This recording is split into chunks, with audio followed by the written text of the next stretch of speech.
button. Yes, professional. I am good. We got everything set up, and then I pressed the wrong damn button. So Listen. Professionality is a scale, okay? We're getting there. The pre-show, what you guys couldn't see, started strong, and there was chaos. But welcome to the sprints. Hello, everybody. If anybody is out there watching, I should probably let Max know that we're live now, just in case he lost track of time. And if he hasn't and he's listening, I'm sorry.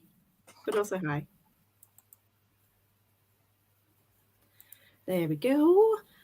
So, mayhaps yeeted in a Discord server. I'm trying to not. Yeah, screw it. Yeah, I will.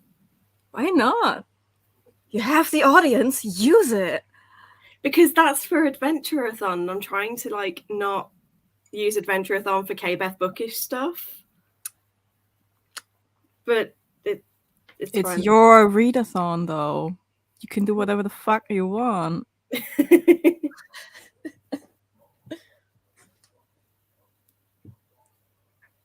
I know quite a lot of the Aussies are doing sprints somewhere else today.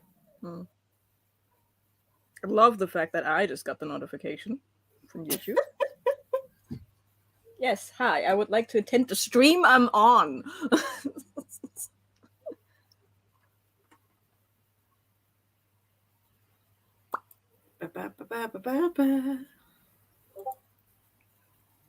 That was my Discord telling me that there is a stream happening. You're just getting all the notifications, everything, just... Yes. I give it 5 minutes and I'll probably get 7,000 messages from friends. Yeah, so we've... Today I know I'm being typical British talking about the weather, but today in the weather has just been absolutely horrible. We had that spike that I told you about where 2 days ago it went up to 29 again. The spike we had 6 hours after you. Yeah, we sent it your way. And then yesterday it dropped down, but only to 24. And then we had some thunderstorms. And then when I left work, it was because we had a nice, cool, air-conditioned shop and I work in front of the fridges. So I deliberately stand in front of the one fridge that everyone hates because it blows out cold air all day. And that's my spot. Because I'm well, you guys can hate it. I love it. So that's my spot. And I noticed when I went out of the shop, it was like I got hit by a cold, wet, hot, a hot, wet blanket just smashed me in the face. Ugh. And the humid was the worst I think it's been in years. And then I got home and my bedroom was still at 26 degrees when I was trying to sleep last night. And I was just kill me. Yeah, I don't know what's up with our weather right now. We've had rain on and off, but it's still now it's blue skies and sunny and nearly 20 degrees. But then when it rains and then the sun comes out, it goes super humid. So I'm still, even though it's only 20 degrees, I've got all the doors and everything open. Yeah, it's really hot for us today too. It's usually I have at least 4 more hours up until I have to pull the shades down. But nah. I'm sitting here in half sunlight and I'm happy. Yeah, well, you like sun and hot. We have some people. Okay, your shout out was probably a good idea then. See? Use your audience. You built that shit for a reason. I am going to be setting up the Patreon and the Discord there as well, so there will also be those ones. But Tracy popping in to say hi. Yeah, I am going to when we're on sprints, I'll flick into that one. If she's talking, I'll chat in there. So this is the Last to Read book club with a few of my Australian friends. Well, it's mostly Australians that do it. And they do weekly sprints as well. And I was I really want to do some sprints, but I forgot that they also sprint today. But I was it's fine. I'll just sprint. People can dual wield. Exactly. It's not like I'm hosting on both. Then that'd be a bit weird. Yeah, that would be. Brittany, hello. Yay. We've had beautiful sunny days lately, but the wind has been strong and cold. I wish. We've had hot wind. Whenever we had no wind. Oh. This is the air in front of my window is the same air from 3 days ago. Oh, not moving. Yeah, we had we've got more wind today because it's a bit cooler, but yesterday was like that before until the thunderstorm hit. Like, it was only a tiny little pathetic one. It was more lightning than anything else. At least you had one. True. I've got some amazing footage of some of the clouds. They looked demonic. And it was like, oh shit, the ghosts of the apocalypse are about to descend upon us. As I was watching it, I was like, nice. That's kind of scary. I mean, we already had pestilence. But it was one of those nice thunderstorms where it didn't pour down with rain. So I was able to just sit out in the garden and just watch the lightning flashing overhead.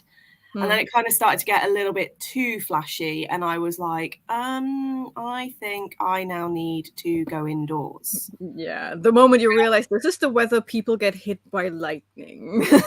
Yes, this is when idiots get hurt. And I am an idiot, but not quite that much of an idiot. This is when statistics kick your butt. But now that I've worked out that I can share video files and stuff, I can share the footage of this cloud to you. Yes. Like, these clouds look demonic. Like, tell me that looks. I love when you have like layers of clouds, but they all have like just a different kind of shade, so you can see them move across each other. Yeah, and that's what we've got here. But it just literally, that looks like something's about to explode out of it. Yeah. This literally reminds me of like two predatory creatures circling each other, waiting for one of them to jump.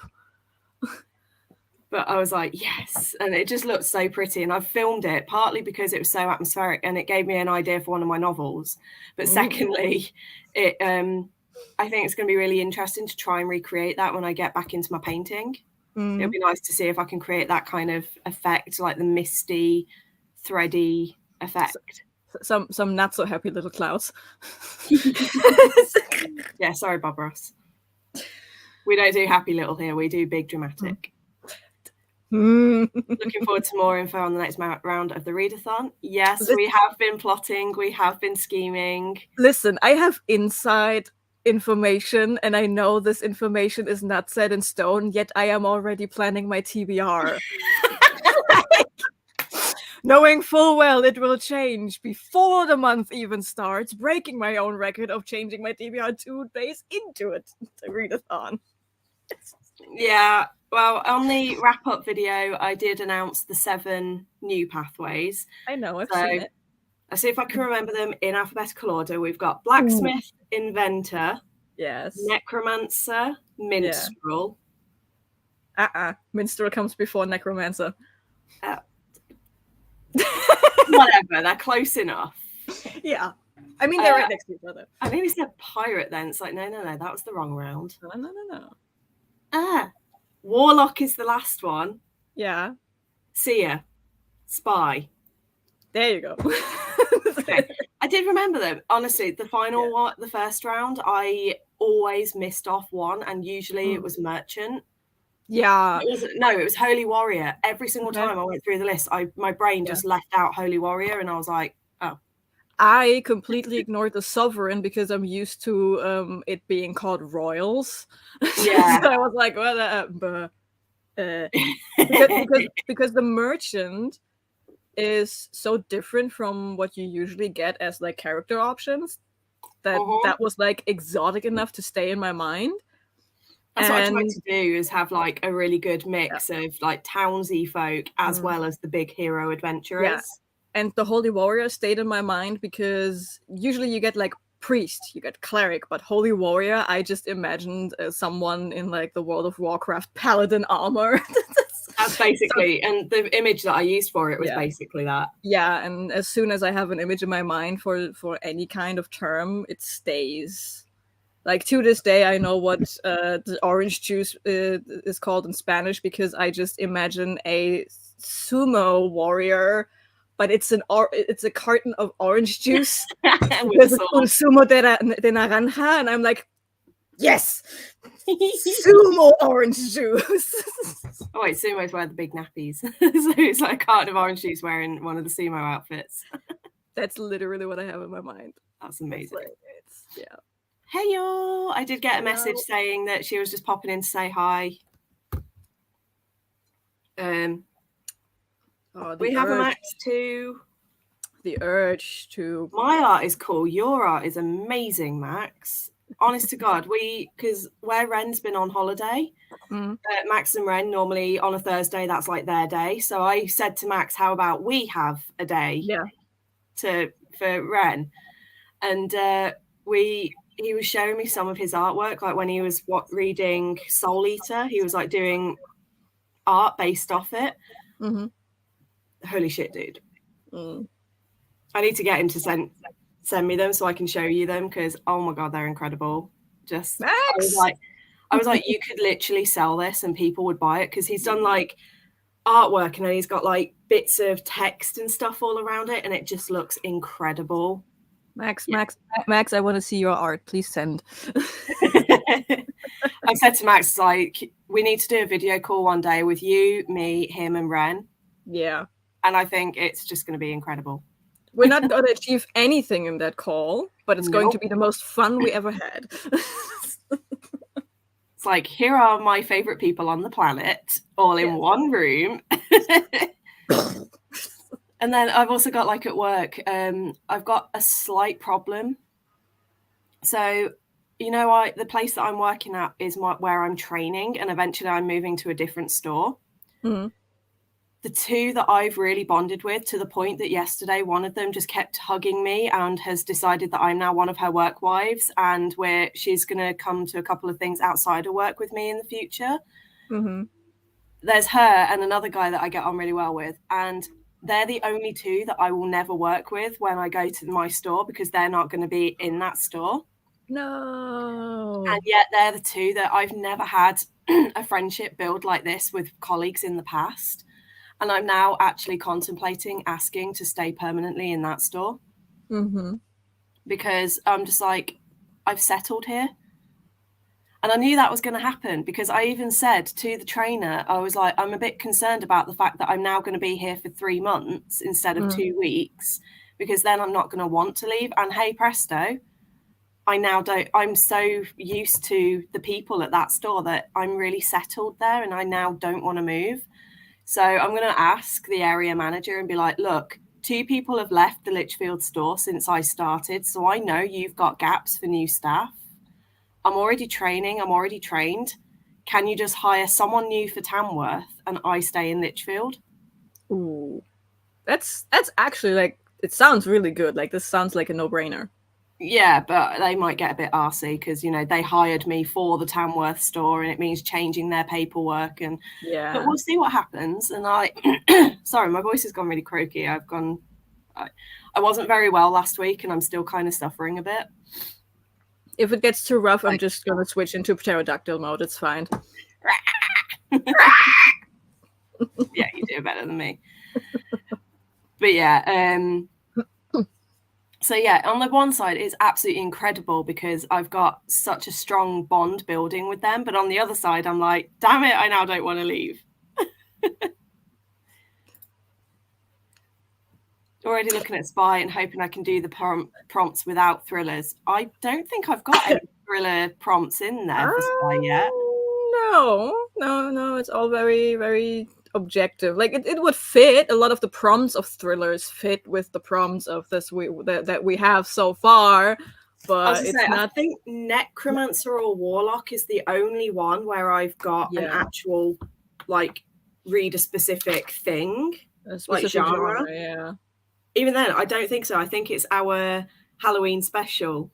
I think it's 2, yeah. Yeah, I think we don't have any genre. It's all just, like, certain tropes and settings. Yeah, I think it's Max's, you know, our sort of, that we're not going to talk about just yet, but our Halloween special. The prompt that shall not be named. The character that shall not be named, because it's so freaking cool. It's so good. Listen, I have been battling the urge to, like, write up other events in quotation marks like that, so that you have like an adventuring board kind of situation going on for your pick and mix stuff. Well, my kind of idea is that I don't want it to fall into that it's the exact same format every single month. I do want to do it that every time we do an adventure, it's like a slightly different way of doing the readathon. just to keep people invested and have fun. So we could even do it. One of the rounds we do it as like a adventure board, and you just have adventures to choose from. Yeah, like, you can play around so much with the concept of a quest line. Yeah, there's like going to be one where it's, you know, like a tree, so you pick and you have to go like down specific routes. There's going to be one where it's like a map and you have to go around the map. Yeah. And then there's a couple where I really want to incorporate like mine and yours and anyone else's that's involved writing skills, and maybe even write little scenarios that happen. So you're basically getting a short story that your character goes through, and then like depending on what you've chosen, you get a different ending. So there'll be like 7 or 8 different endings that we have to write up. But that one's not going to be till next year. So we've got so much time to plan. That's like my biggest problem. I already want to do all the quest lines, knowing full well they are not going to happen until the end of next year. The earliest. I know. So it's like, I think I know what I want to do for the very first adventure, but I need to think about it a bit more. That's why I've not even told you yet. And then we've already said that September next year, we're going to do like a Halloween-y horror thriller one, where one thing that we have decided, so you guys that are tuning in, you're getting some really way ahead info here. But one of the things that we've said is every adventure we're going to create a special character pathway. So if you it gives you an extra thing for those of you that read loads, or those of you that just enjoy building the characters. So, you know, we'll have like a Halloween-y one with a specific character that Max has helped us build. There's one that I want to do. It's going to be based on Japanese folklore. So the character there will either be like a kitsune or a samurai. Okay, now I have to brainstorm one. It's fine. That's like my... But it's like also with the co-hosts and like people helping me plan, like really the Halloween-y one, that's going to be sort of Max's, because he's the one that gave the idea, and we'll just he'll give the answers, the ideas, and then we'll just flesh them out. And then and then obviously, Jona, as I said, if you've got a particular adventure that you want to work on, then we'll incorporate that. What have I just done? The wrong thing. There we go. Here's the thing. I shouldn't be able to plan. Like, we just started planning, yet I am planning for the planning and beyond the planning. It's a mess up here. Yeah, we haven't even we've got all of the main quests sorted for everything, even though I have tweaked them a couple of times since. Yeah. Not since we last talked though, because I've been too tired. But we've got all of the main quest lines. It's just we don't have all of the side quests for everything yet. Yeah. And yet I've been sitting here going through all of my books and book covers and I've already started planning the recommendation video. Me too. So I'm already making my little thingies like last time for you, so you can put them all in. But yeah, I've got I'm not going to show it too far but I'll show you one from last time. I had this where I wrote down all the prompts, and then I went through my books and wrote all the books that I thought of, and then Ren added their suggestions, then you added yours, and I just had this massive list of things. I have yeah. At least mine's in a notebook this time. Yep, mine is also in a notebook. I fold it up, and then I have a paperclip thing for my traveler's traveler's journal. That's the word I was looking for. Notebook, journal, same thing. Max, just to address your message, nope, it's your prompts that have the scary and the genre based one, because we had I think with his one there's a horror thriller. Yep. Or is it a slasher? That's it, you got to read a slasher fiction. Yeah. Other than that, we haven't done. Which I'm very mad at, because that is the one prompt I can't do. Same. I hate that kind of book. But for those that do love horror. Yeah. And Max is saying, wait, what? Wait, I'm dying of embarrassment about his art. Stop dying, do the necromancer thing and come back to life. Or let us bring you back to life. And yes, share art now. Yes, I was going to say, before you do that, send your pictures. Have you got them on your Instagram? like any of your Soul Eater ones, Max. Let me know. Tracy leaning towards Sia. With what I've done so far with my prompts, like last time I knew from as soon as I came up with it, I knew I was pirate. This time, and I was pirate from day one. This time I'm torn between 5. Listen, all of them sound interesting. Like the only one I probably wouldn't go for, but that's just a personal preference, is the minstrel, aka the bard, because That's what I was not going for. Because I have a flaming hatred for the D&D class, and my friends will never let me down on that one. Oh, I'm with you. I played a bard, but I didn't enjoy her, so she became a bard monk wizard. I played a bard, and then the campaign died, and I was very glad that it did. Max, are you happy for me? Because obviously Jona doesn't follow you. Are you happy for me to share the ones that you have got on there? Because obviously I've got your Insta. So are you happy for me to share them on stream, or shall I send them privately to Jona? Let me know. Yeah, so Warlock, I'm like the end quest. I realize everyone's now listening to this, like, tell us the prompts. I'm like, no. I have never read one of those, but Neither have I. So I really want to. I've never read one of those, but I think I have a single recommendation, because everyone was saying this book is this specific prompt.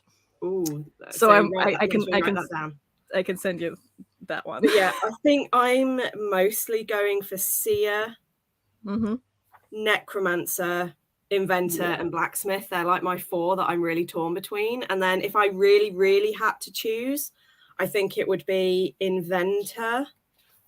seer and necromancer, I think. But anyway, I think like I'm torn between seer and warlock. Oh yeah, warlock. Okay, cool. Max said that he'll message you in a bit. He'll contact you in a bit. Nice. They are just so good. Smize having a quick snap before I head out. Only running a little late. I love that. I'm only running late, but I'm still here. Like, that's amazing. Thank you. We love friends. Smize also been in touch to say about where I was asking about if anyone's good at drawing and would like to do some map work to like make things look a bit better. She's been in touch and is like, yeah. And so she's now also on part of the brainstorm committee.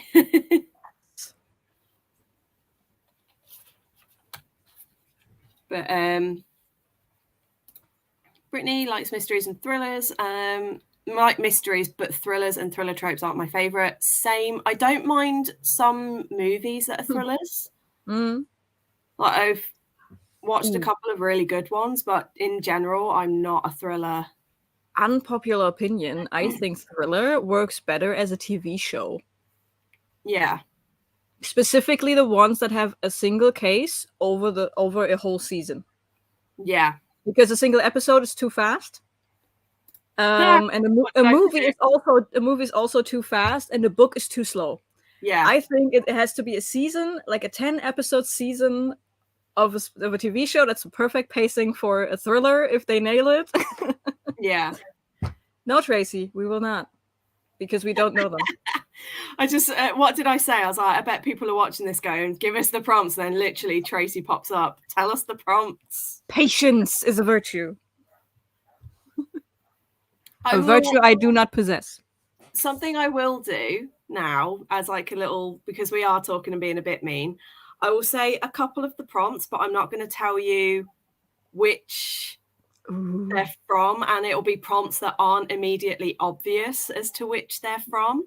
Yeah, do it so vague that everyone is just losing their mind all over again. So one of them will be set indoors, so something like a locked room mystery or something like that, or just the book takes place entirely indoors. I saw that one was like, this is so specific. Wait, what? that was just an example. Yeah. There's try a new genre. Ooh, the starting 1-for-1 is actually also really broad. That's really helpful. I know. Private chat. Yeah, the private chat. Tell me. Which one?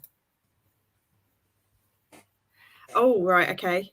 So performing arts is one of them.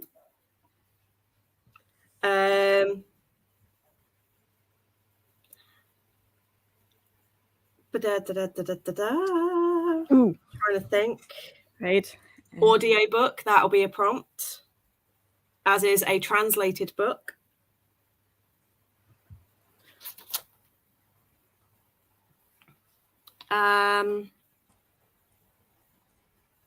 Trying to think.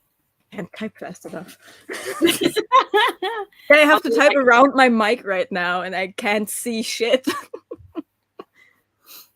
And I think the final one I'm going to pick is a super colourful book cover. So those are just a couple of the prompts. So I hope, Tracy, if you did catch that, I hope you enjoyed getting a couple of sneaky little prompt ideas there.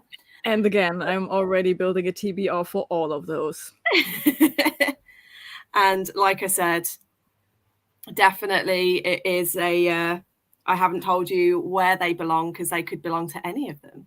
Brittany is already giving us recommendations for books. I what the fuck? What the fuck, Brittany? But that's why it's going to be really handy where I've said that one of the biggest changes that's going to happen is I'm going to have a Google Doc for everyone to submit their recommendations. Literally. So anyone can just add to it, and just hopefully between the community, we can get a ton of recommendations. Literally watch me download that shit at the end of the month just to have a list of books that I need to put on my wish list for no reason other than I want to read good books. Because you know where people could submit their books, I made it that the response form is public.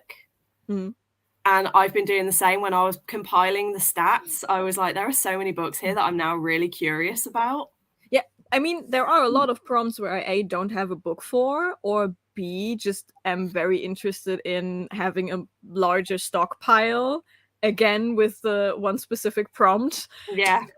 That so I sent you a book really for handy. That I don't know if it fits, but it might fit. That one, I'm like, I need more of those because that sounds fucking interesting. Oh, that was you, not me. So yeah, Brittany agrees with you. Yeah. What was that? No. Okay. Me trying to think. I hope you enjoyed that, Tracy, and have a good day or night. Look at Tracy, only coming here to get the juicy insider information. Just buggers off again. No, it's because Mel Sprint's starting like a minute. Yeah. Getting so much behind the scenes stuff. And yet it is and scheming. And yet it is but a fraction of what we're doing.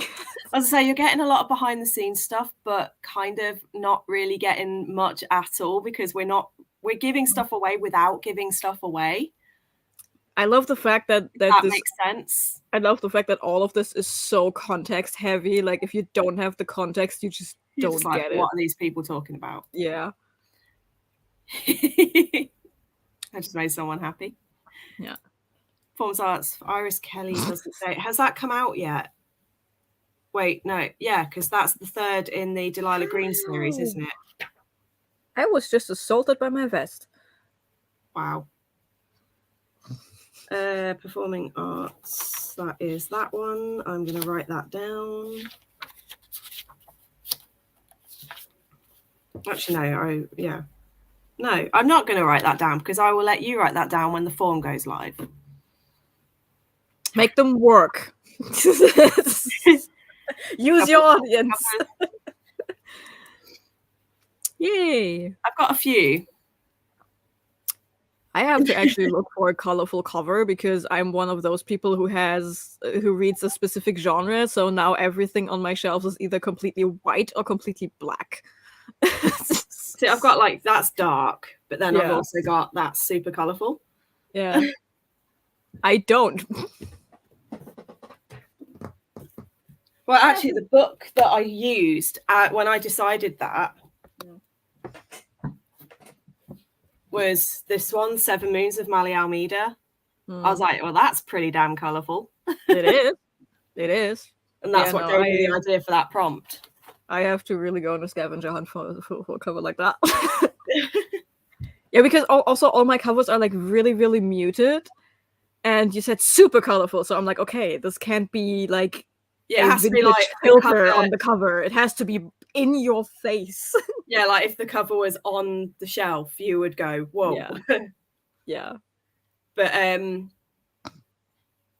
love that, as if Jona wasn't doing the most recommending. See, Jona did the most during sprints, but on the actual planning, it was Ren that gave the most, because Ren and we do our video chats like together. We like WhatsApp a lot, and we were talking, and literally we spent 3 hours going through every single prompt that I had, and they gave a recommendation for every single prompt. Yeah. I was just, and it was specifically queer. Yeah, I just went into detail a lot. Yeah, Jona gave like incredible detail that unfortunately, because of how quick I had to be with the video, I had to cut most of it out. But this time what I'll do is if you were to submit the same sort of format, I'll have them flash up on screen so people can pause and see what you've written. Well, happy editing then, because I will. Okay. To be fair, I quite enjoy doing those kind of edits. Yeah.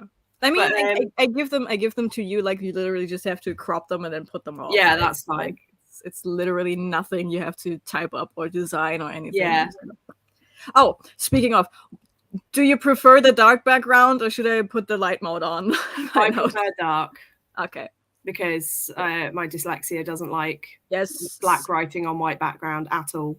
Like same, not because of my dyslexia, but I'm very light sensitive sometimes, so I prefer dark mode in everything I do. Oh, I've got that as well because with my migraines. But yeah, like my Discord is in dark mode, my Twitter's in everything I can is in dark mode. Yeah.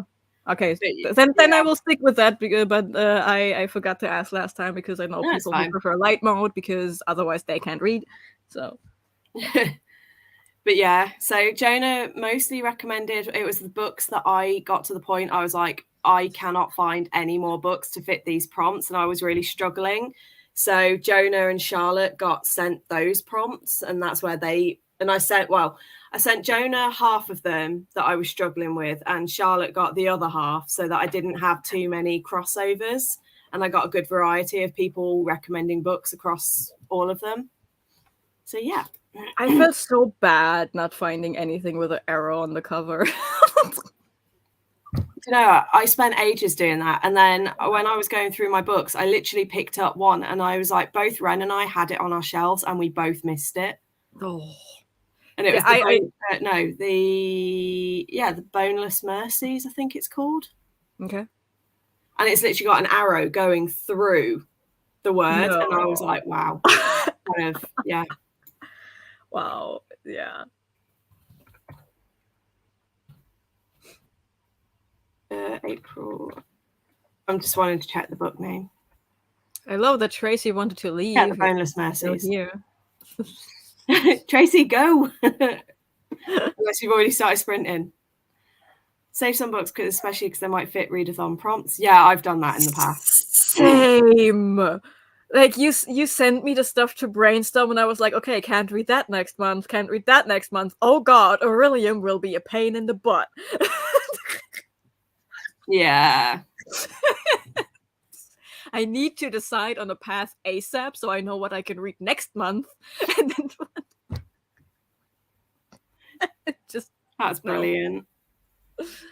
Yeah. But it's like when I first started up with all the booktube stuff, I started a blog. Mm-hmm. And I've got a spreadsheet on my computer where every single time I did a readathon, I kept a note of all of the prompts and I've got them categorized. And I was going to, on my blog, do a series where it was like, I was going to recommend sort of, the theme is magic. So it'd be like magic items on the cover, crystals on the cover, wands on the, and I was going to really do an in-depth recommendation list of everything that I'd compiled. But then I realized very quickly that was just going to be too much. So now I've still got the form and I've still got a lot of stuff written down. I've got like 4 notebooks upstairs full of them.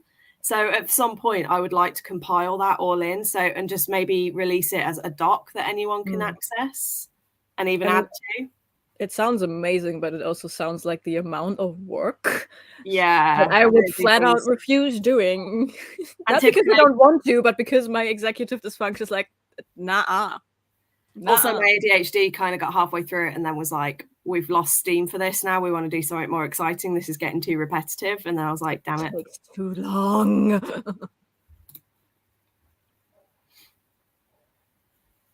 Yeah, I have, like, when I'm reading, I sometimes find that dark mode, like on my Kindle, I'll change it to like the parchment color instead. So it's like a creamy color. Because at night in particular, my eyes don't like dark mode. Certainly on my Kindle. So I switch to the lighter when it's usually when it's nighttime, and I shouldn't, but I'll lie in bed and read. Like, I'll turn my light off and then I'll just like read on my Kindle on like a really low light setting. But yeah, like it depends. My head sometimes likes it, sometimes doesn't, and my dyslexia, sometimes the white writing goes really fuzzy and weird sometimes. Yeah, I specifically got myself a Kindle because I was like getting into nighttime reading. And now every time I feel the reading itch to read at night when it's dark, when I'm actually just laying down, I only get the itch for physical books. Yeah, that sucks. I'm proud to announce, though, that I'm still going very strong with my nighttime routine of my audiobooks. And it's getting to the point now I actually get excited to go to bed so I can continue my books. Nice. I'm like, yay! So, and I really get excited for going up, and I just sit and do my Sudokus and listen to my audiobook. And that's been going strong for about 3-4 weeks now.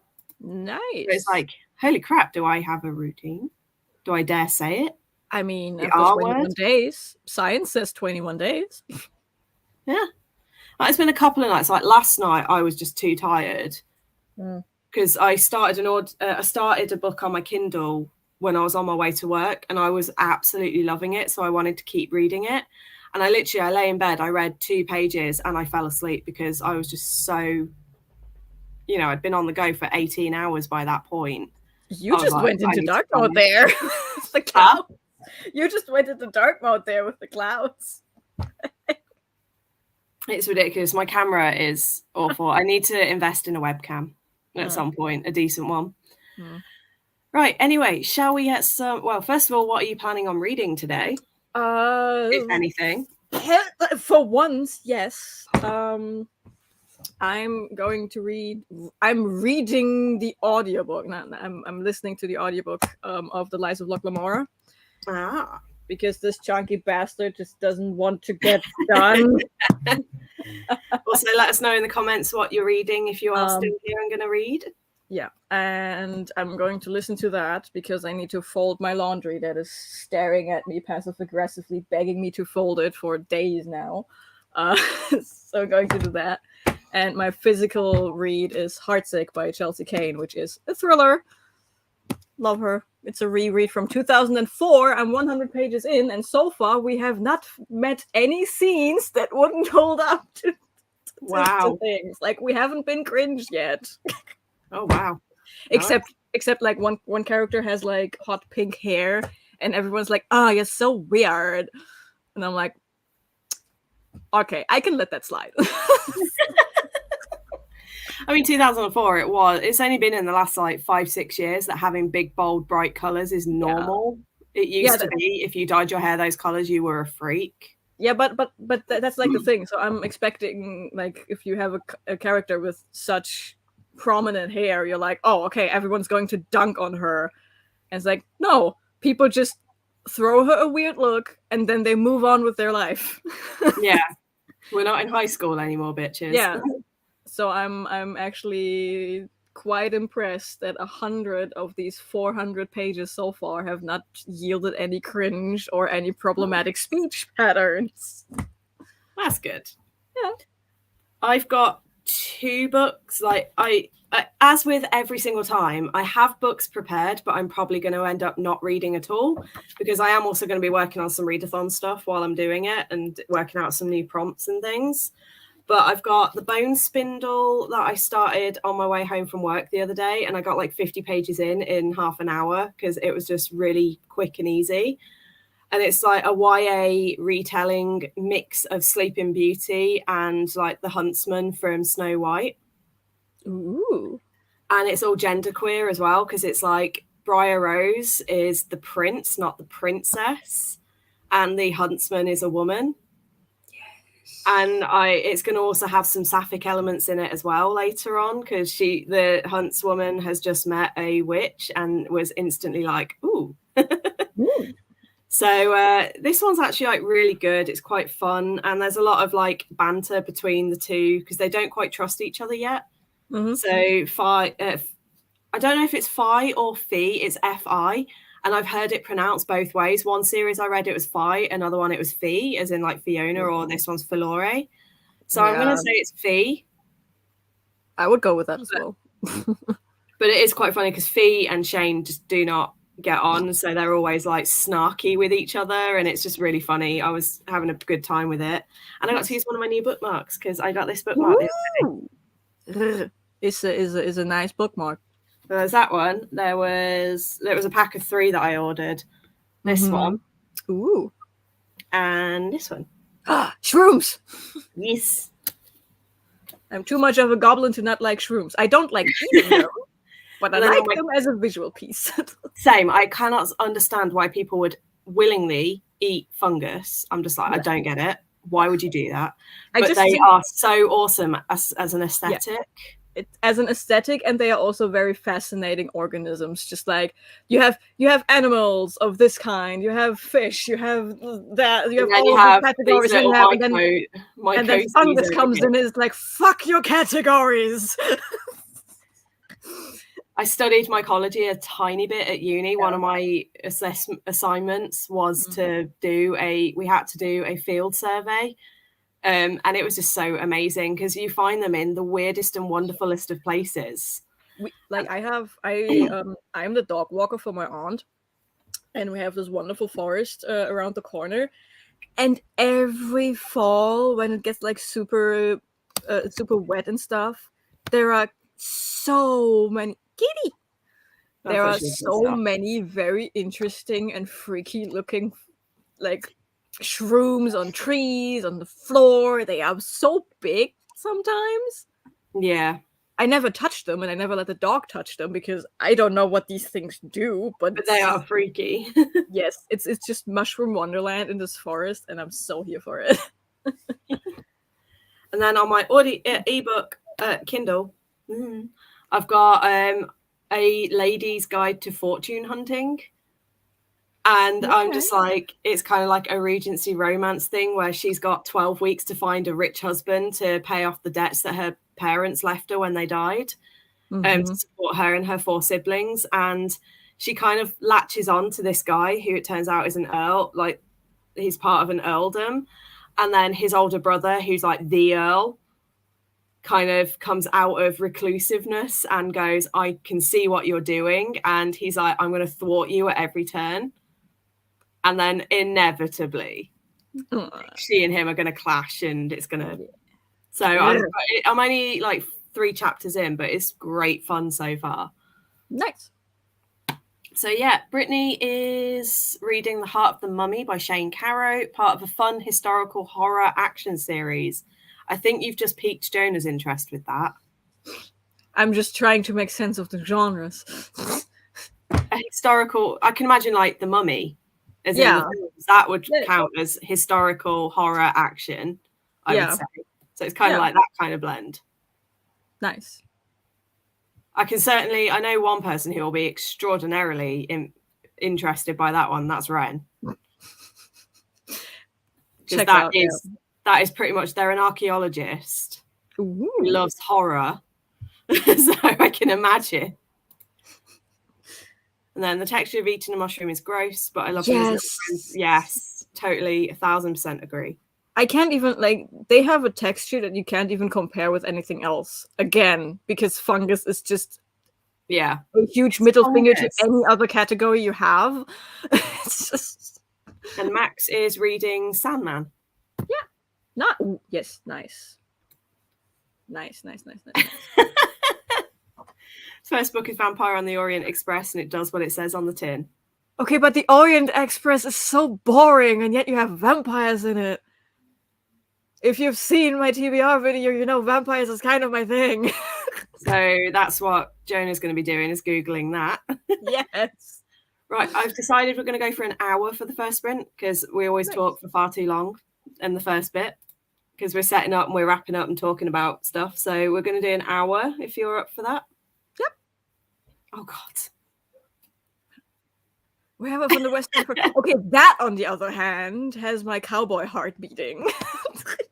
So I think you may have just got... Yeah, I think I have to start yet another series. Right, so let me share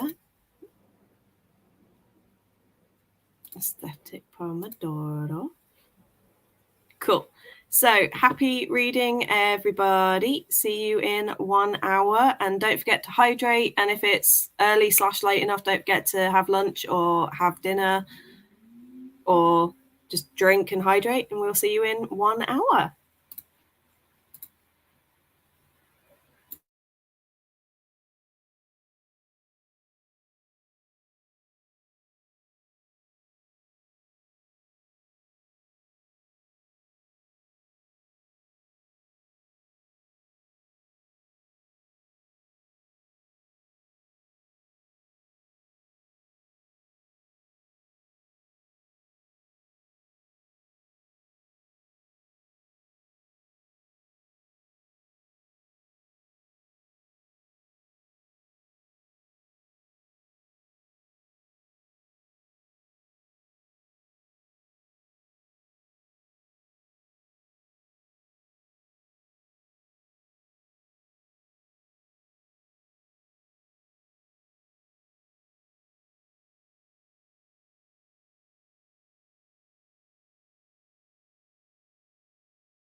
think it's safe to say that something happened in your book, Jona.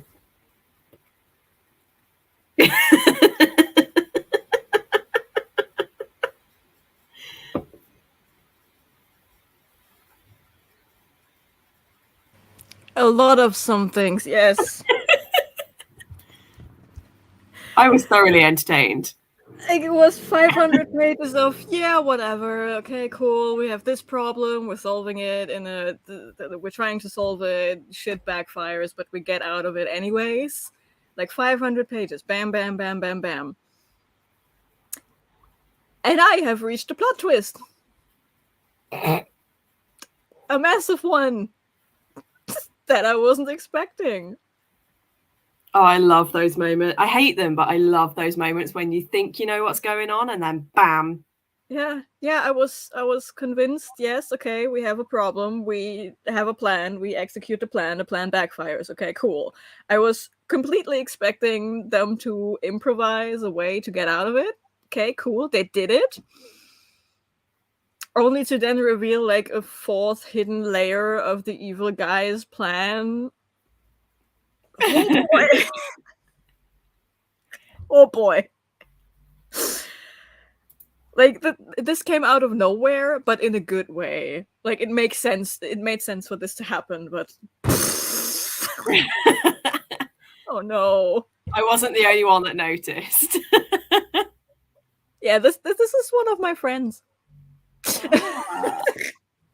Just so I don't say it wrong, is it Jew? Yep. Jew. Right, I wasn't sure if it was like Jew or Jew. It's like you. You. Like, yeah. Yeah, that's right. You don't pronounce the J in German, do you? See, I remember things. Considering the last time I studied German was 16 years ago. I mean, you get all funny dots above things. Yeah, I know what an umlaut is, and I know how to pronounce things with umlauts. Yeah. But you, that sounds cool. Yep.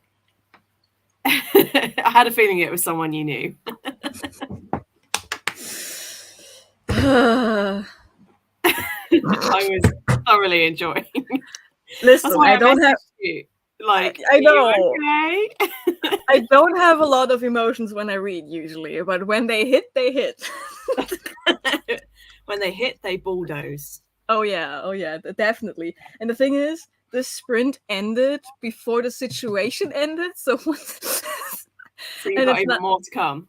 Yeah, and it's not like, okay, yeah, I can finish this in like 2 pages. No, there is more to come because Scott Lynch doesn't know how to do short chapters. So I have I have, holy shit, I have 12 more pages of this to go.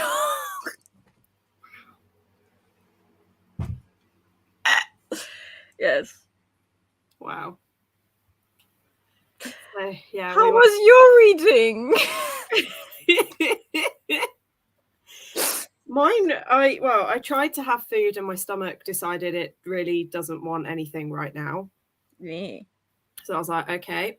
But I read 2 chapters of Lady's Guide to Fortune Hunting, and it was kind of like, we've just met the Earl, who has had a letter from his mother saying about, well, the first letter he received from his mother was saying about how this girl is a trollop and is trying to hunt for their fortune, and that he needs to come immediately and persuade his brother to not go further.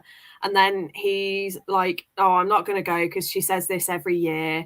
And then he's like, if my brother wants, like, truly has fallen for her, he will tell me. And then his servant is like, sir, there is also a letter from your brother in that pile.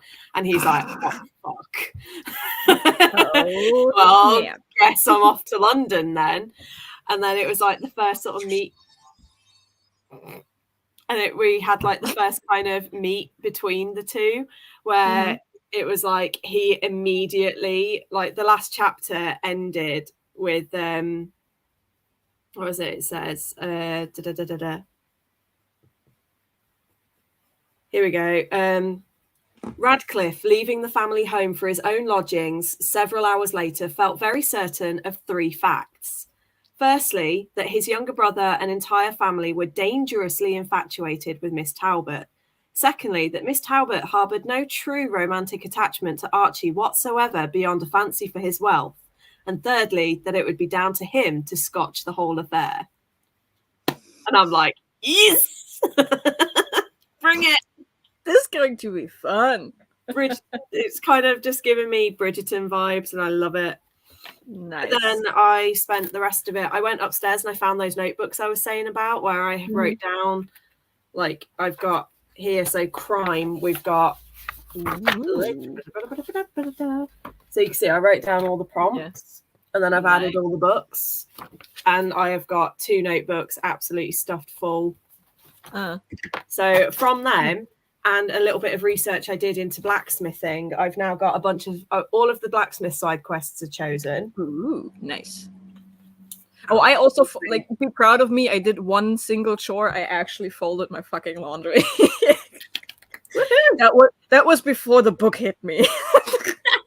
That was when everything was fine. But now I'm working on some more, so I've now got a few others for, like, I've got a couple for spy, couple for seer, a couple for necromancer. So I will obviously be sending those over to you in a bit. Nice. I will get the visual stuff on Canva sorted. I will be stress testing them. Let us know in the comments how you got on, if you got on, if you did do stuff. So we said hello. Brittany didn't get much reading done. I mean, before that, there isn't many to choose from. And now I'm scared of the next, 250, 300 pages I still have to go. I'm guessing it's one of those situations where it's like nobody is safe. Don't have a favorite character because you are not guaranteed to have them at the end. This was a very unsuspected Gur Martin moment. Listen, I can't say George R.R. Martin. This is Gur Martin. Period. I love it. I actually love it.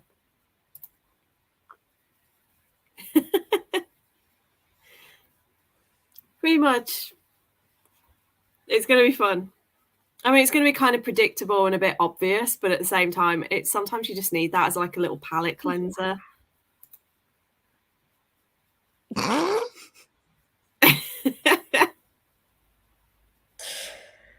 Again, this came from nowhere, but thinking about it, it came from somewhere. So. Like, it's kind of, once you don't expect it to happen, but when it happens, you kind of go, yeah, I can see how that happened. Yeah, and it wasn't necessarily that you would have picked up on it as you were reading, but as soon as it happens, you're like, I really should have picked up on that. It's not done for pure shock value. Like, it is actually, like, you can see the beats leading up to it, and it's a logical consequence of something. Like, it's not just, oh, let's do this for an example of a fantastic writer who knows what they're doing. Yeah, and I hate him for that. How dare you be unpredictable and incredible? Yeah, this is also the world building in this is so amazing, and the character work is so amazing, but it's so dense and so slow moving. So I feel like that is one I would have to do on audio.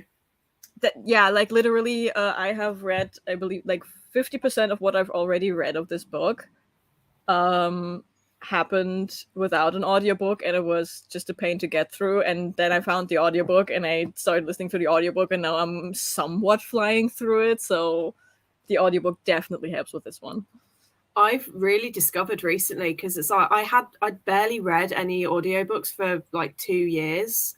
And then, as I said, in the last couple of months, I've listened to, I think, 6 audiobooks in the last 3 months or something, or last 2 months.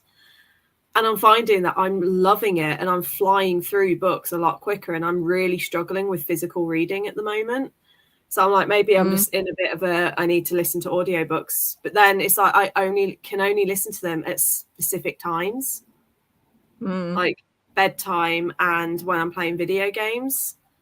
So it's kind of like, well, I don't really want to be doing that all day. So I'm trying to keep myself with physical reading.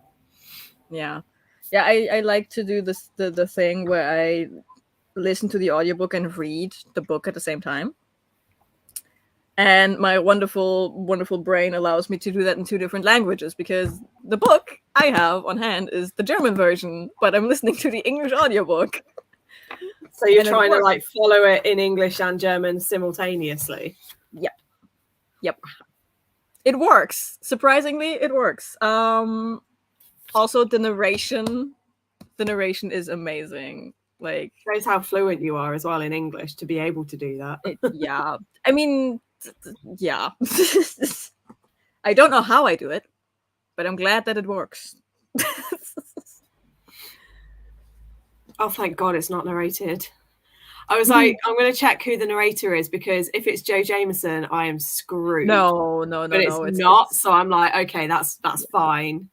But again, Michael Page is doing a brilliant job. Like, oh yeah, it's just a case of, with me, if it's Joe Jameson, I am a actual slut for him. So I would be reading it by the end of today, but it's not. So I will be calm and I will get to it at some point. Yes.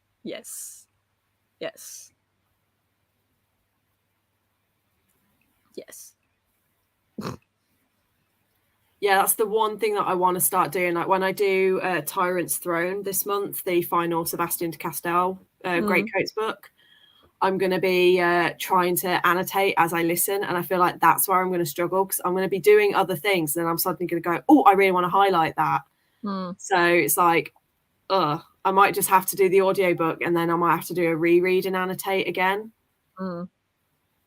Because there have been some glorious moments in the 3 books so far that I really wish I had the physical books to highlight. Now I want to read them. Oh, no, I might have to go and reread them again. Oh, no. I want to read them. I have them on my Kindle. All of them. They are so good. But I don't want to start another series. I have so many already. I have this thing where I just never pick up book 2 for some reason. Yeah. Like, I have so many trilogies waiting for me to be read, and I'm like, nah. I've got a few where it's like, I desperately need to finish some series. I even did a video where it's like, these are all the series that I own all of the books to. And like I've said on sprints and stuff before, there's like 2-3 series that I have deliberately been too scared to read, because I'm like, the emotional fallout that's going to happen in these books. But I've got to put my big girl pants on. I've got to do it. I mean, I've been putting off reading the last 100 pages of, what is it, Conjuring of Light, because the next chapter is going to destroy me. I've been putting it off for legit, and I kid you not, 4 years at this point. Like, I read everything except the last 100 pages. I wish I did that, because I have happened in that final 100 pages, and it was like, most of it I was fine with them. One specific thing, and it happens like in the last like 5 or 6 pages, and I just closed the book and I just burst out crying, because I was like, ah! Listen, I have read almost everything V.E. Schwab has ever published, so I know this is going to wreck me for months. And I was like, yeah, I'm going to I'm going to put it off until the next trilogy comes out. And now V.E. Schwab is publishing the next trilogy, and I cannot. So now I'm like, okay, maybe I wait until all 3 books are out. Yeah, it's kind of like, you bitch, why would you make me fall? It's so hard for someone or something. And she has this way of doing that across her books. She makes you completely invested, and then she just tears your heart out, and you're like, you.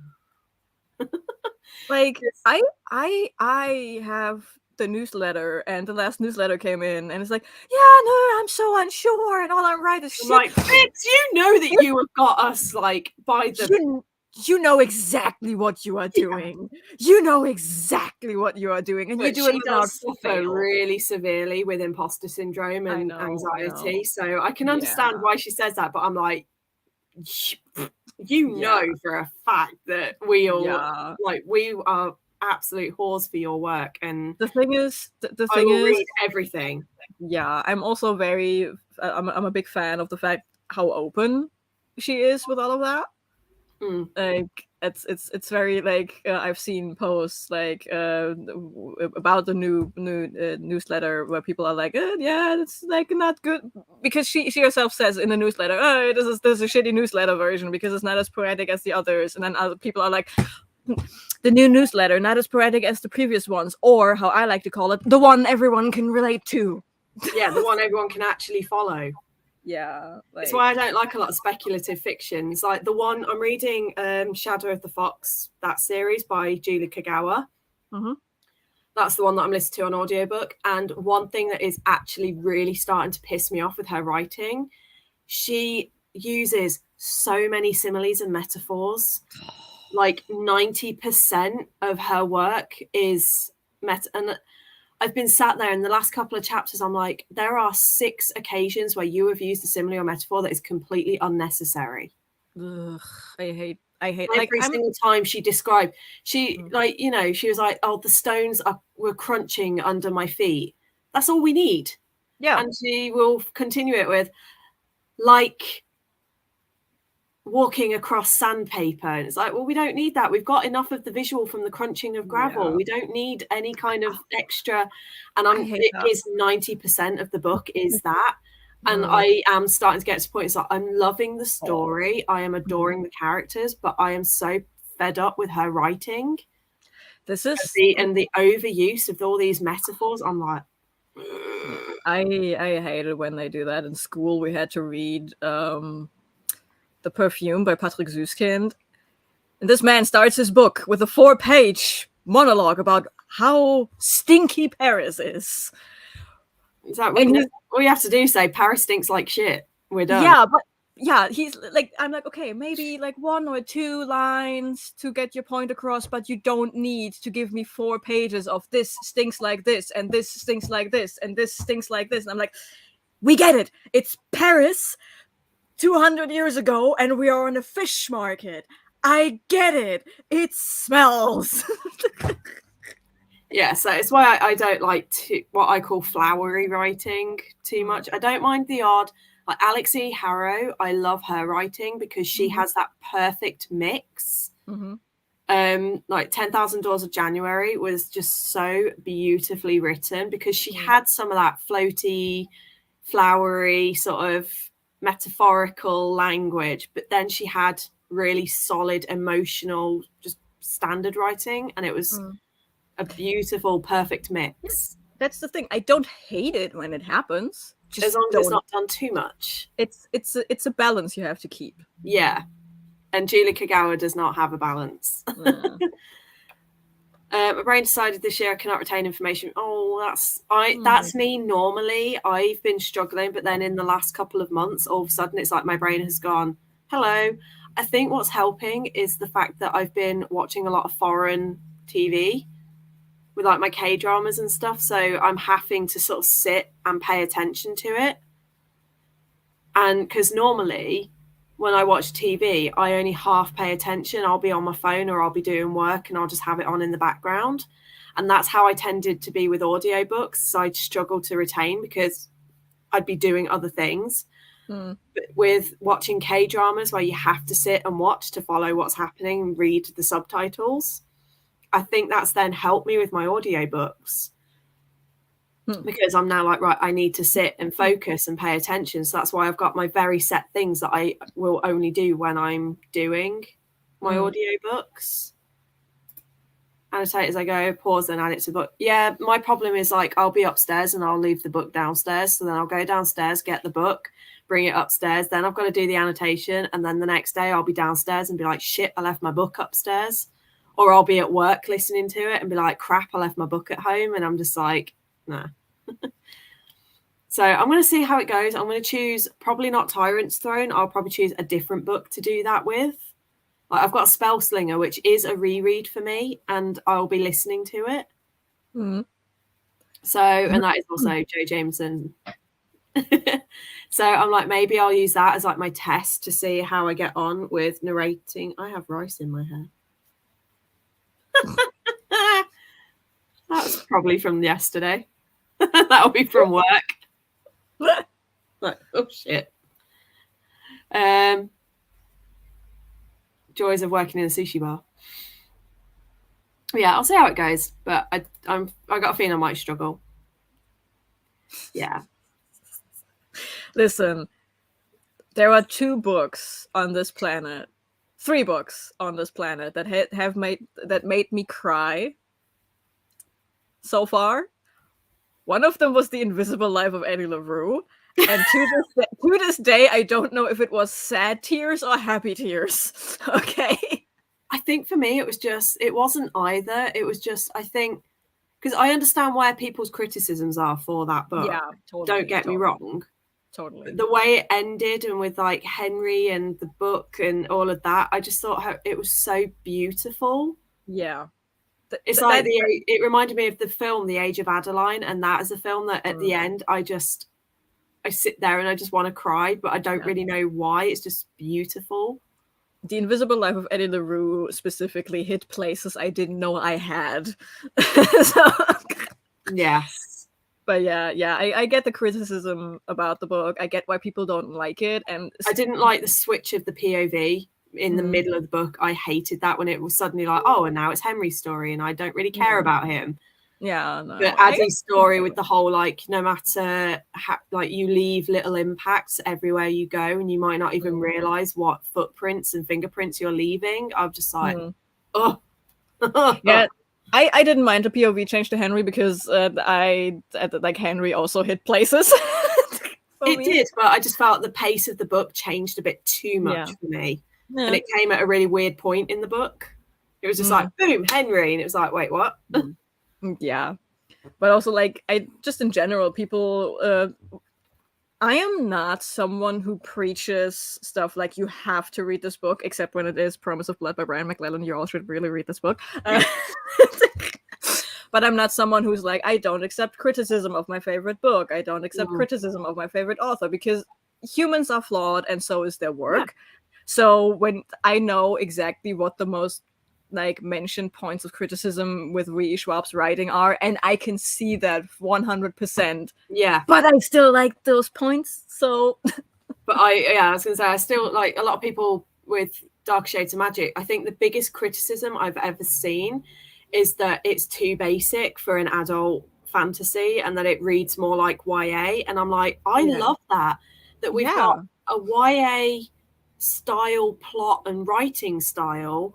Yeah. But the characters are adults, so I can relate and connect more with the characters. Yeah. While being able to access the books, because I find a lot of fantasy writers go so heavy with their world building and so heavy with their development that I end up being it puts me off. Yeah. Or they make their magic systems so ridiculously and unnecessarily, hot take, unnecessarily complex magic systems that looking at you, Brent Sanderson.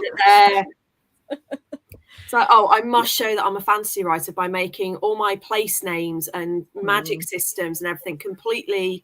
And I'm like, it's not necessary. And also, I like that about Schwab, that she keeps it simple. Yeah. Also, especially the Darker Shade of Magic series was published before New Adult was a thing. Yeah. Like nowadays, it would totally be published and like advertised as New Adult Fantasy, which would make so much more sense. And I bet people wouldn't be as upset about it if it had been marketed as New Adult. Yeah. But it wasn't a thing, so... I think she has sort of mentioned that Fragile Threads of Power is going to be a little bit darker than Dark Shades of Magic. Like, she's going for more sort of, not full-on smut and things like that, but slightly more adult themes. Yeah, but also, like, the characters are older now. Yeah. Like, they were already in their 20s before, but now they're, like, late 20s, early 30s. Yeah, so why not take it a notch darker? Like, V.E. Schwab is capable of doing that. And I am scared for my feelings, my mental and physical health, and I'm pretty sure spiritually I'm not going to survive Fragile Threads of Power.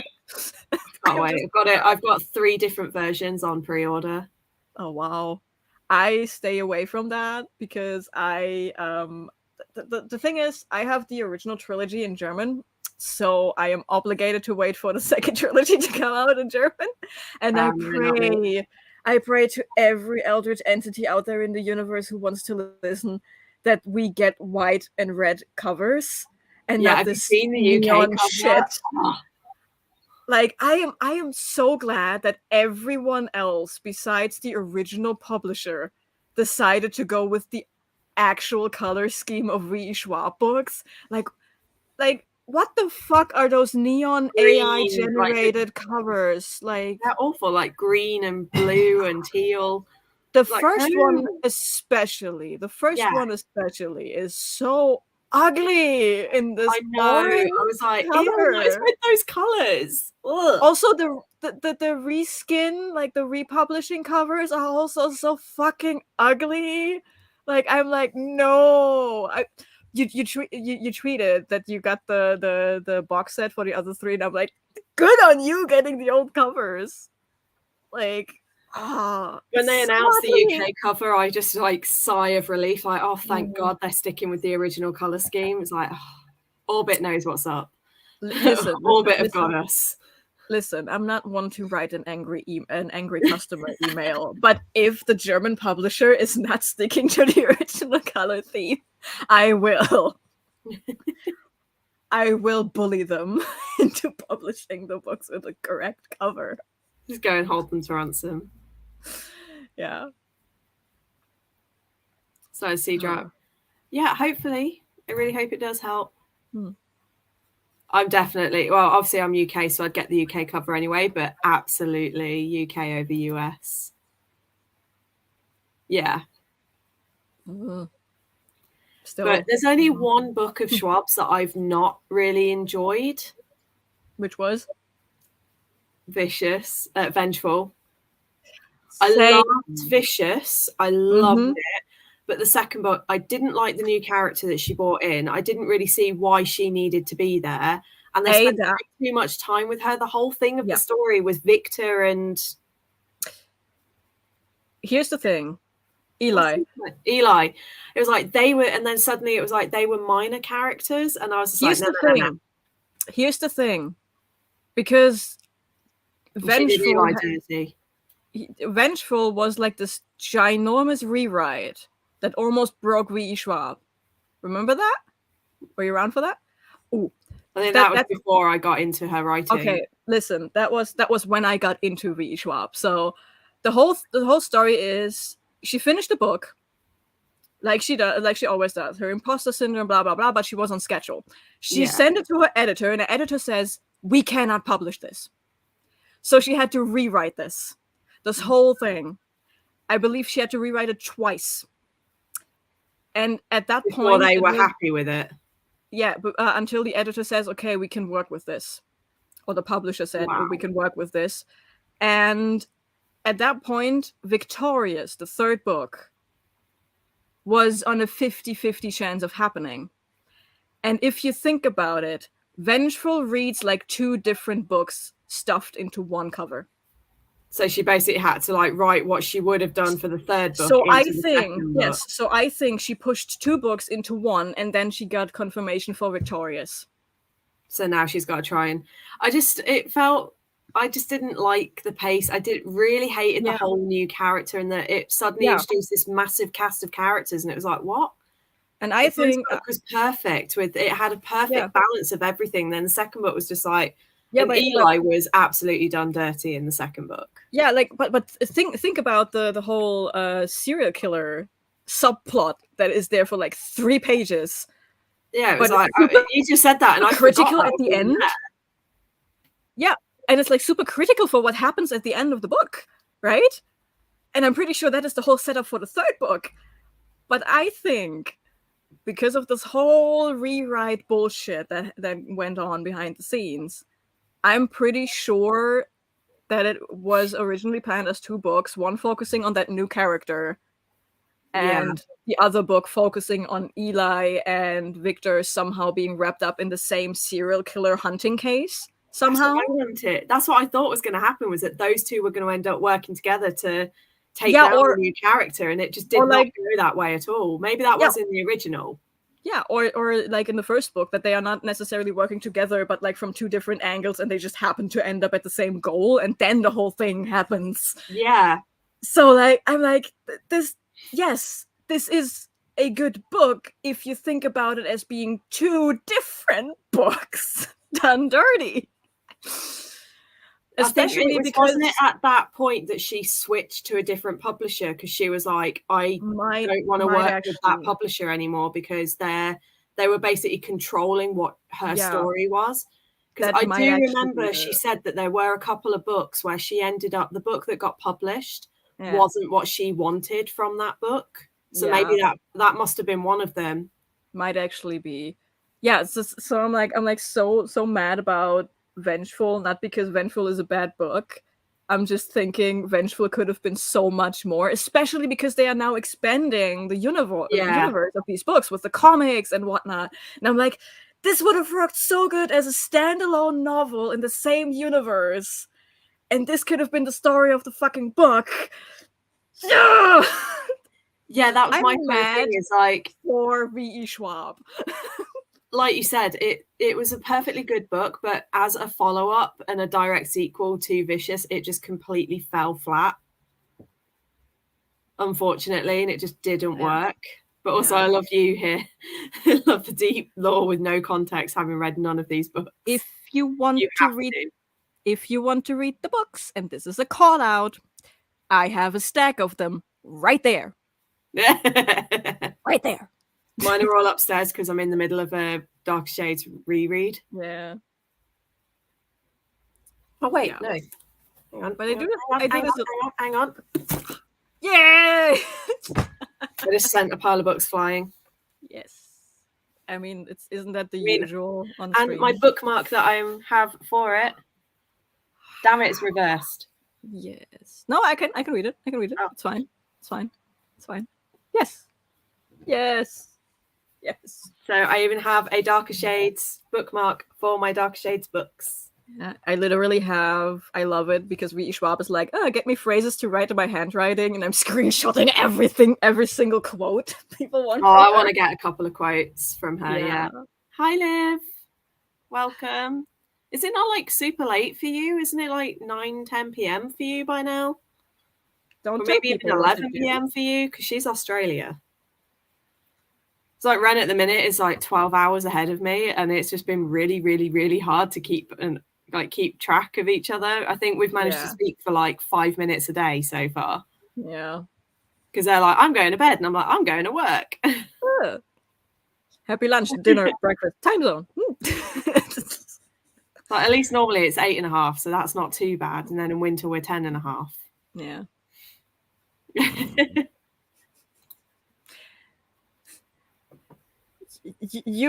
My bookshelf is your bookshelf. Our bookshelf. I'm guessing they live close to you then. Yeah, like 20 minutes in the other direction. But yeah. Oh, so it's not too bad then. Yeah. Like, still, it's late-ish.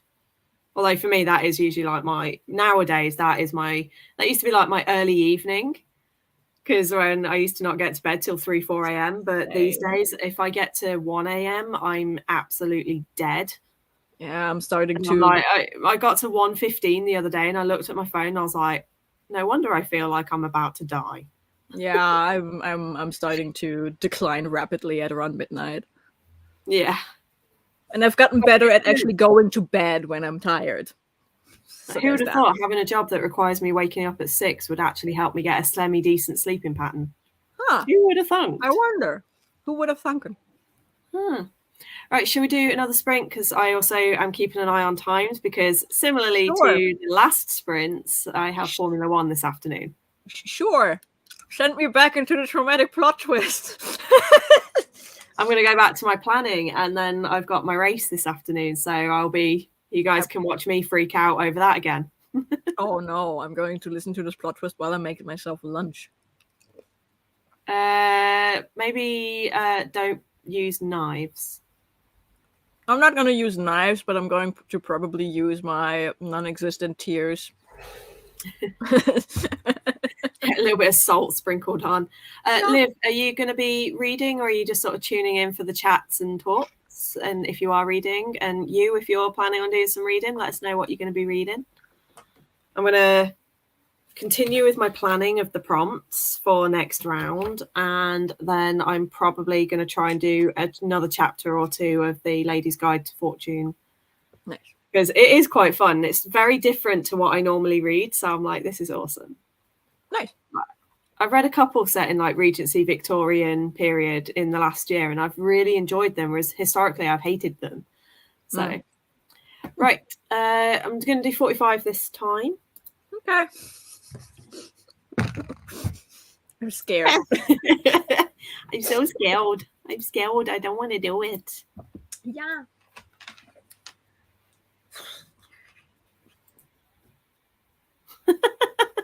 I mean, we've all been there, right? Which one? Maybe yeah, I'm in it. I can yell at you about lore. And so I think we've all had that at some point or another where we've seen something that's from a fandom we're not in, and we've just been like, oh shit, now I have. Listen, I hate Spider-Man with a passion, yet it took Miguel O'Hara from a movie I have never seen to get me back into working out. Nice. Star Wars! Okay, no, you can leave immediately. Nah, not touching that one. Oh, I love that book. It's one of my favorite books. Okay. Get a Life, Chloe Brown. And especially the audio, the narrator is really wonderful.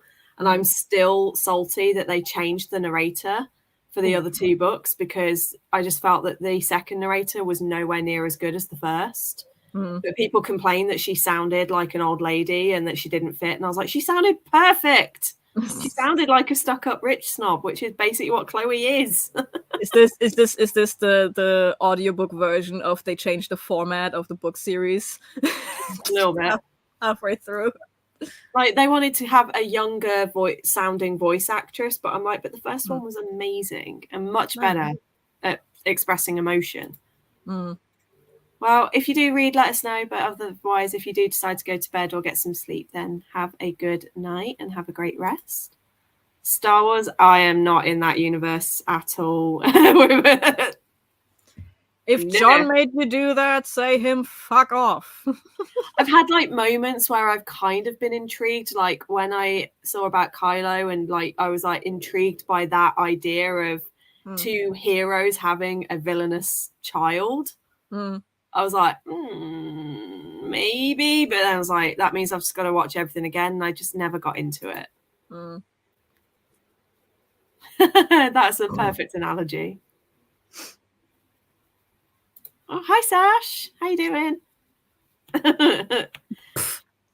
How are you doing?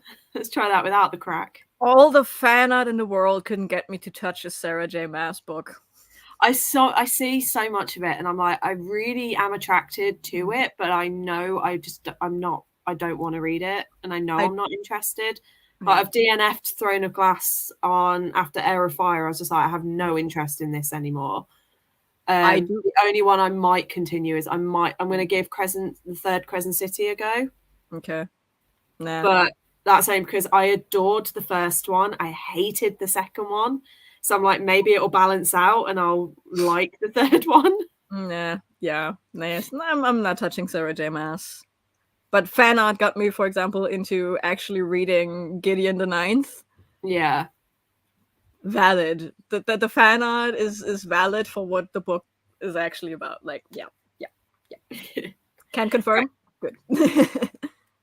That is the vibe. Nice. All right. Well, enjoy your reading, enjoy your sleeping, enjoy your fan fictions, and I will enjoy my planning, and we'll see you guys in 45. I will enjoy my torture. Yes, and Jonah has another existential crisis.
Oh, I wanted more time. I was in the middle of something.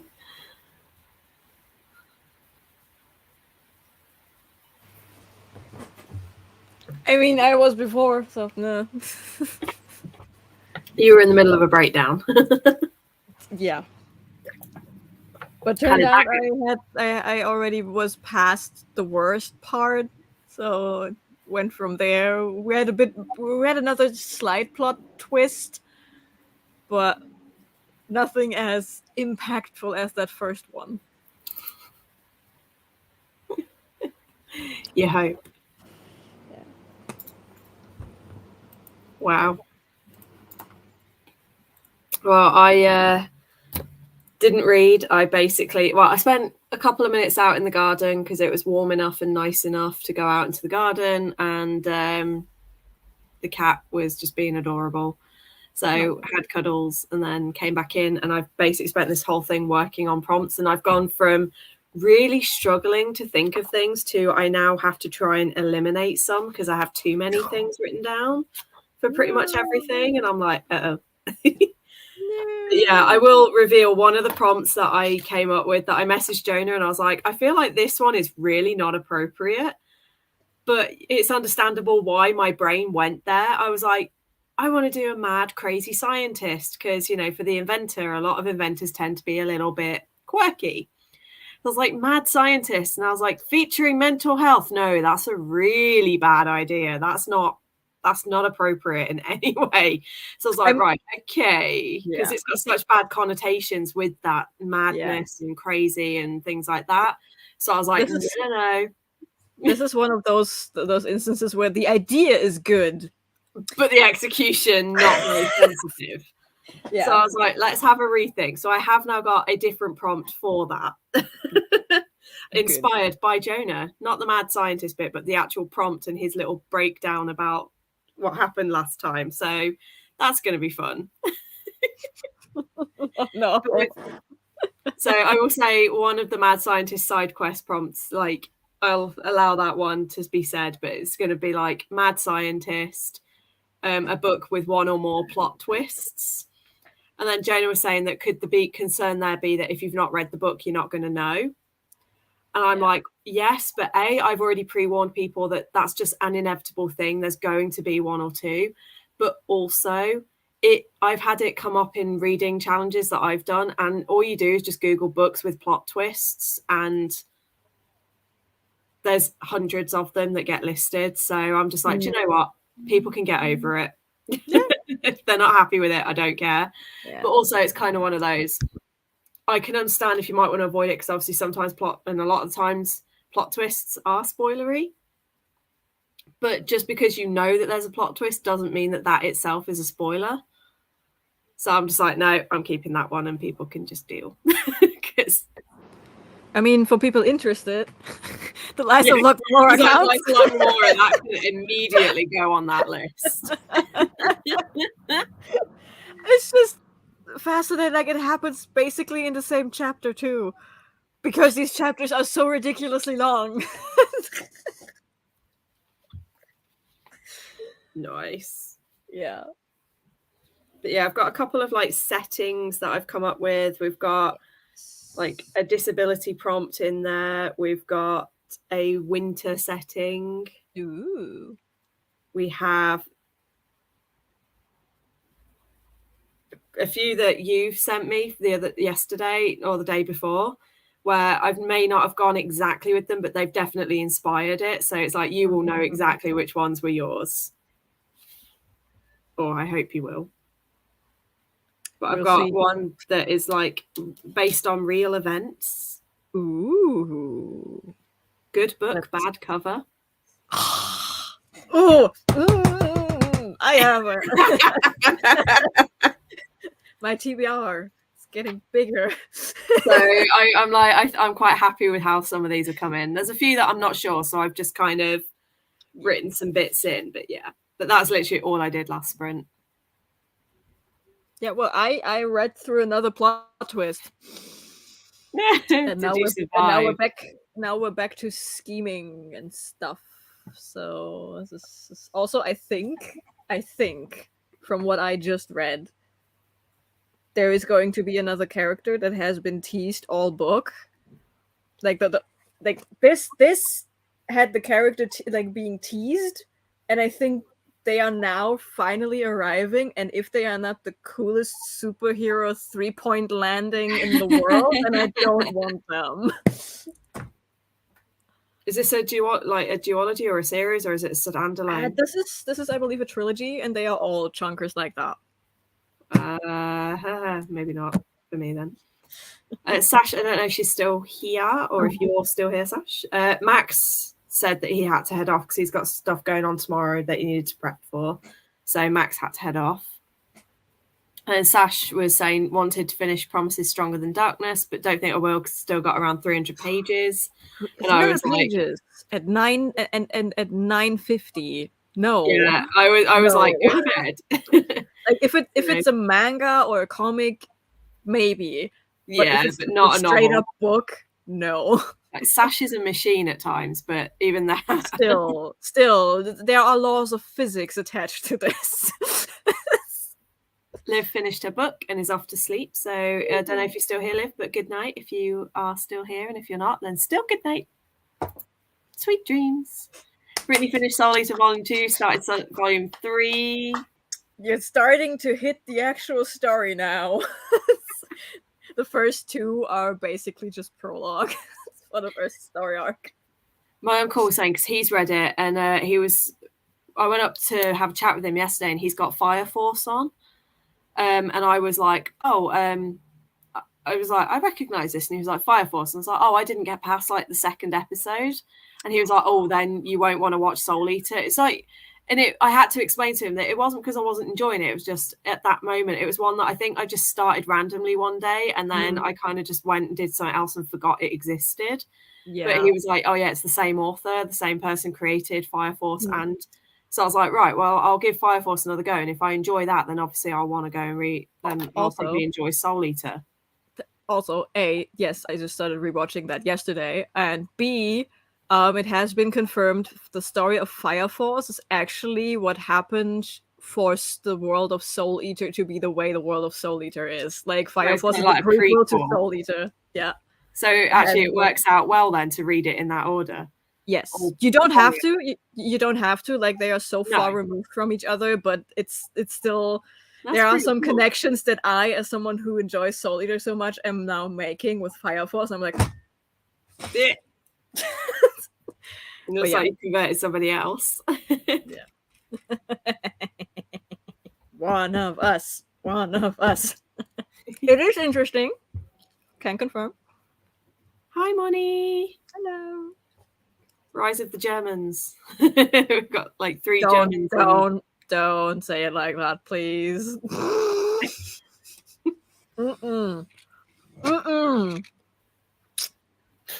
I mean, come on, it was 60 years ago now. It can't be that.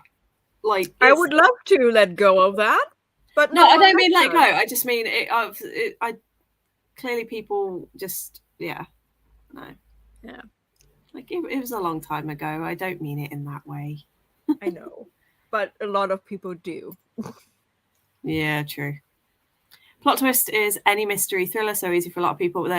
If not, there's fantasy and stuff known for being twisty. I don't think it's a difficult prompt. Cool. That's what I thought. Yeah. Someone that keeps questioning the things that I come up with, and I doubt myself. It's called stress testing. I have enough of that at work. We're debugging the readathon. Literally in that sprint, I had a message from my manager, and I was like, I'm not even at work. No. It turns out just one of the pieces of equipment has disappeared, and she was like, where is it? And we were like, well, last I saw it was in the dishwasher, and the last someone else saw it had fallen down the back of the cupboard. And she had to fish it out. So we were like, we don't know. We had it. It's a good prologue. It's a really good prologue. It also introduces like all of the characters. So, ooh. I can tell you it has nothing to do with the work of a firefighter. Except that there is a lot of fire involved. Yeah, because isn't it like it's fire, but it's caused by demonic entities rather than actual fire? it's not really demonic entities. So you have the fire soldiers, and they are like a military religious group, and people die a lot by spontaneous, like, just erupting into flames. No one knows why it happens. And when that happens, when it's not a normal house fire, when it's one of those people in there, then you call the fire soldiers, and they come in and they fight the fire creature in the most epic way possible. And they literally fight fire with fire, because there are people who have fire-based superpowers. And then you try to basically either mesh in their head or destroy their heart, and that is what gets rid of the demons. I remember that bit. I just remembered it was something to do with demons. And is it like possessions and stuff? Yes, like it's just normal as humans. It's not possession. It's normal as humans bursting into flames, and then they look like demons. Oh yeah, spontaneous combustion. That one, yeah. I'm not making that a prompt, even though my brain just went, "Ooh, fire!" Like, no. We have. It's like inventor, let the sparks fly. Spontaneous combustion. Listen. If people want to read something with fire on the cover, we already have that covered. That is true. Huh? That is true. And that manga has 2 of those. Has the word, and a lot of the times the cover actually shows up.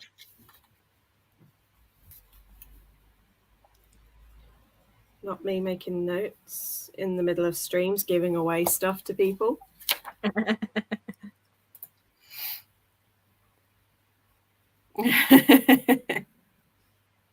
That is fair. We all love demons. Has your mum watched the series Warrior Nun? Because I got cancelled after 2 seasons, but it was so good. I haven't watched it yet, but it's on my list. I watched it during lockdown because it was like, oh, random show, let's just put it on. And I was like, wow, this is incredible. And then I watched season 2 when it came out, and I was like, this is amazing. And then they, like, Netflix were like, oh, we're going to cancel it now. And we were like, why? Yeah. It's so good. Yeah, I heard. It turns out it's because Netflix is homophobic, and because they dared to put a sapphic storyline in, it's like instant cancel. It's not always, but it seems to be. It's a bit suspicious that keeps happening. Yeah, it was like this big wave. It was also like this big wave where all the good shows were like canceled, but you get like a 70 bajillion show of some season of some random ass baking show no one watches. Yeah, man, it's cancelled. Yeah. I'm still mad about First Kill. I want to know what is happening to the snake dad. Like, what the fuck? I loved the storyline, and I loved that it was based on Schwab's work, but I really didn't like the cinematography. No, it was horrible. They used it was awful, and it was giving me visual migraines, and it was making me feel a bit sick because it was really the camera work. It wasn't stable when they panned the camera. It had like almost a trail, and it was just making me so sick. My thing unfortunately, I just had it on in the background, and I just didn't pay any attention. Like, I sound off and everything just to get the views. But I was like, I loved it. Not because it's a good show. Like, I'm fully there with you. Cinematography is the writing is also not the most stable thing. The acting is spotty at times. But the thing is, it gave me Elizabeth Mitchell, because she's just epic. Yeah. But the thing is, it gave me this 2005 fantasy camp energy, and that I could thoroughly enjoy. Like, it was actually good. I enjoyed that vibe. Like, it's not good, but I don't want it to be good. I want it to be this exact kind of shitty. Like, I want it to be trash. It's like occasionally I really miss some of the crafting that went into films. So one of the reasons I love watching films from like the 80s and 90s is because it wasn't all 90% CGI. Like, you look at The Labyrinth by Jim Henson, and yeah, It's like the labyrinth, that you can see that that's all been handcrafted and the backdrops are all handmade, and it's just, you don't get movies like that. And the Disney film Princess and the Frog, I loved it when that came out because it felt like we were stepping back to traditional drawing rather than all this CGI and computerized. And it just was so beautiful to see all the hand-drawn scenery. It was like, that's why yes, obviously they'd done it on computer, but but it was refreshing. That's why I was so mad when Netflix canceled The Dark Crystal. Mm. Because they went back to the really good and detailed puppetry work, and like, Yeah, I don't often get triggered by TV and stuff like that, but that one did trigger me, and it was because it was just very. It was also just like you were spinning around a lot, and it kept like panning, and their panning was really rough, and I was just like, ugh. They also have a lot of shaky cam doing fight scenes.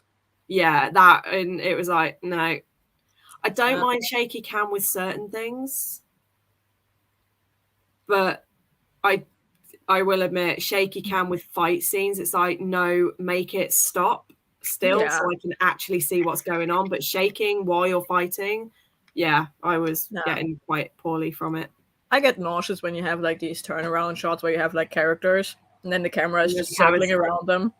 That's when I get like, make it stop, please, no. Like, I love The Haunting of Hill House, but that one scene when they are all huddling up in the storm, I'm like, make it stop, make it stop. It doesn't help that it is one continuous shot. Like, and when I don't like it as well when you've got, say, two characters and it goes flash, flash, and it every time one of them speaks, it just switch. That makes me get really.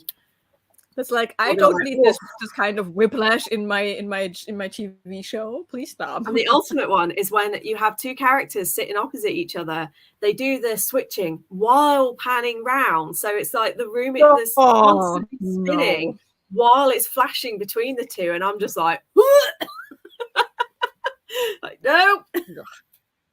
And to make it all worse, we fuck up the lighting, and one character is differently lit up than the other one, so we also have a light issue going on. I have to be careful with like one of my video games as well. I have to be kind of, when you get to control the camera, I have to be kind of careful because like Genshin Impact has caught me out a couple of times where I've been standing there and I've been moving around, then all of a sudden I've gone, oh, that just made me really dizzy. Because it's like I've spun around my character and I've moved the camera a bit too quickly, and I'm like, ooh. So that's usually though because I play when I'm beyond tired and I shouldn't. So I've started getting in the habit now that if I'm going to play video games, I play them either between sort of 12 and 4, or I have a set time of 8 p.m. That is when all my video games get turned off. Apart from a couple of times, I have been getting a lot better at actually following that. And it helps now that I've got the whole, I'm normally unconscious by like 9:30, 10. That also kind of helps because it's like, well, I want to turn this off so I can go upstairs and read.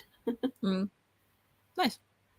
Right. Shall we, just because I don't want to be talking for too long and miss the start of the Grand Prix again? No. Because we were close to me missing it last time. So I'll do a 30-minute sprint, I think, for this one.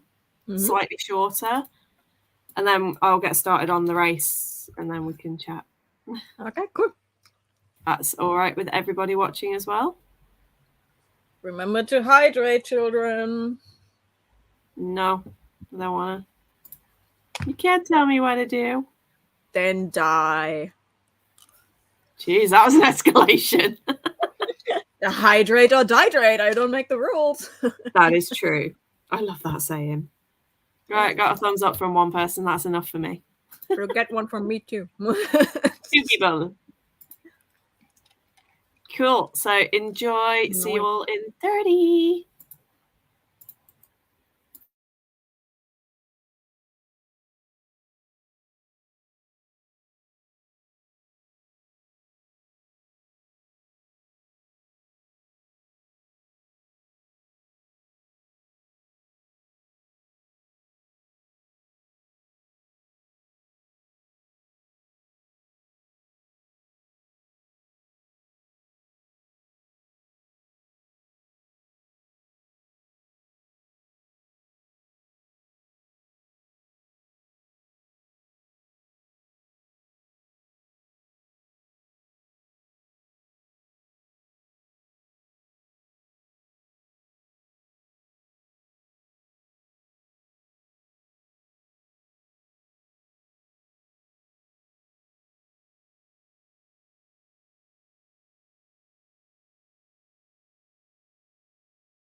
Hi. You okay?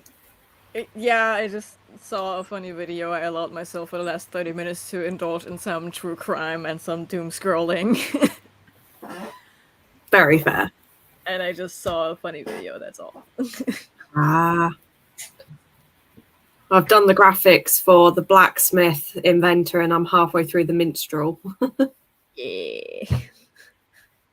But it's like, I'm going to finish them, send them over to you. And then obviously if you've got any adjustments or think that I need to change a couple of things, then I can adjust at a later date. But I figure my notes are getting too messy now. Yeah. And it's like, even I'm struggling to follow my own notes. So I was like, right, I need to get them down on Canva. Yeah. But they're starting to look really good. Nice. Now Canva Pro this time, so I have more images that I can choose from. So it's like better selections. Although the inventor was a bitch to try and find stuff for. Mm. Where are we? Where did we get to? Oh yeah, I wrote the word science so many times that it was just like, it just became a noise. Yeah. And I was like, this word has no more sense or meaning to me now, even though I am a scientist by training. It's like, science means nothing to me now. What is this? I mean, what is science but magic that we know how to explain? Precisely. Reader's treat. Hello. Like, we're going to be going for a little bit yet. It's just we did a shorter sprint that time so that we can have our chat, and then I will put the I will be disappearing for the Formula One. But you know, we're still going to sprint through the Formula One. We'll just do like last time, where it might be that my chats are a little bit quicker because I might get distracted. I'm currently fighting the urge for the dad joke to say, "Hi, I'm Panel." And now I did it. You just did, so you didn't fight the urge at all. No, why would I? Yes, this is Jona, my awesome co-host from now on for Adventure-a-thon. Basically, on the days when I wake up and go, I feel like shit, I could be like, Jona, can you do sprints, please? I try. Whee! I did like 5 seconds.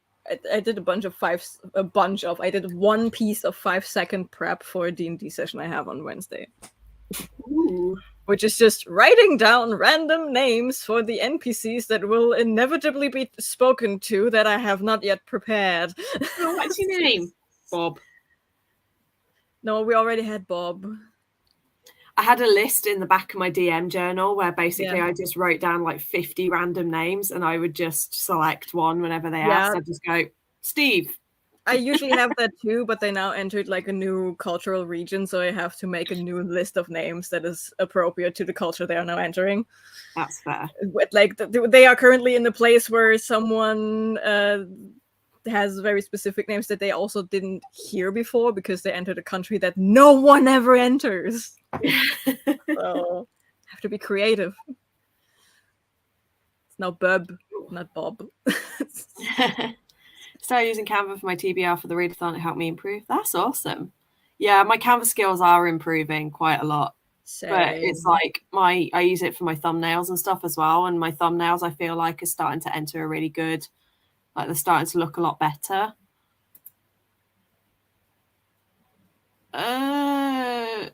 Yes, but by choice. I love to play my wacky little characters, and yes, I have a backlog of characters that I want to play at some point or another, but I have the most fun telling the stories of my friends. While I'm the opposite, I'm yes, but not through choice. I haven't played since the breakup, to be honest. It's been about 2 years properly since I played. So, but I remember when we did play, me and my partner, we took it in turns because we both had campaigns running. So we did it alternative weekends. One weekend was mine, one weekend was his. But with every other sort of campaign that I've ever been part of, I've ultimately ended up being the DM. And everyone always used to look to me to DM, and I'd be like, great, I guess no one's volunteering, so it's going to be me again. Yeah. and I've just got so many characters that I've never had a chance to play, and I really like. There's one in particular I am desperate to play her. I would opportunity, and I'm like, now I want to DM something for you so you can play that character, but I know that you don't like playing online. I mean, I'd be willing to give it a go as long as my DM was happy for me to use my own dice rather than trust me when I say my rolls, rather than I don't like when everything is done online, because my last DM was like, oh no, we use Roll20, you've got to use the dice that are on screen so we can see what your rolls are. And I'm like, or you can just trust me to, like, I'm not going to bullshit you. If I rolled a 3, I'm going to tell you. Yeah, no. If it's the most critical roll of the game and I roll a 1, I will tell you, and I will laugh while doing so while my character dies. Yeah, no, I have we play over Skype, like my friends and I. I imagine in German. Yeah, but like we are all multilingual. So.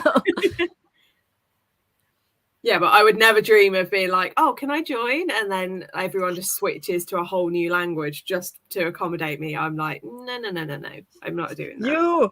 You inform me. Is Friday still a thing? Because we have a Friday thing where we were playing also different like games and stuff with friends that are from the UK. So there was. Also, you did just remind me, because I did originally think about doing a D&D one-shot for the readathon, for Adventure-a-thon, and stream it live. I would be so down for that. I was like, you just saying like you might run something. Like, what if for when we start the adventures, we can do a D&D night for the adventures? Yeah, I'd be happy to DM that. I'd be happy to play that. And we can have like a few of the people in the chat if they want to join in, like come on live, and we can have like a small group of us. Yeah. The only downside is it means that people in the chat might not get so much attention, but they'll just get to watch us like all screaming at each other anyway. Ooh. Depending on how many people are in the chat, I can think of 1 or 2 chat integration things where they get to choose certain things behind the screen. This is why I am extraordinarily glad that I brought you on board, because the only reason I didn't run the one-shot is I just ran out of time and steam, and I couldn't think of anything. Listen, I am down for a one-shot, for a 2-shot. We could do it maybe for the next round, you can do like whatever you feel like doing. Just to sort of see if it's going to work, and we can try out a couple of things, and then like when we get to the main adventures, because I'm happy like for the one where we're going to do like an Asian Japanese setting, I'm more than happy to do, and I've got like 3 or 4 adventures already in the top of my head, so I'm like, I would happily take point on that one. But like for future ones, like, you know, pirate adventure, I can imagine you'd be quite interested in, or a steampunk or something. Yep. Is it my time to finally use the most steampunk of all settings? What's that? That one is a Baron Rising from the Last War, which is the magical steampunky thing with the lightning train and stuff.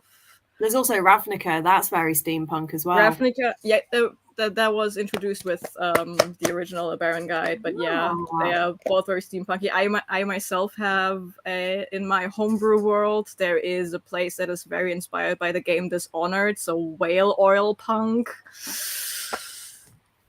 Wait, Dishonored. That's the guy that used to work for the royal family, right?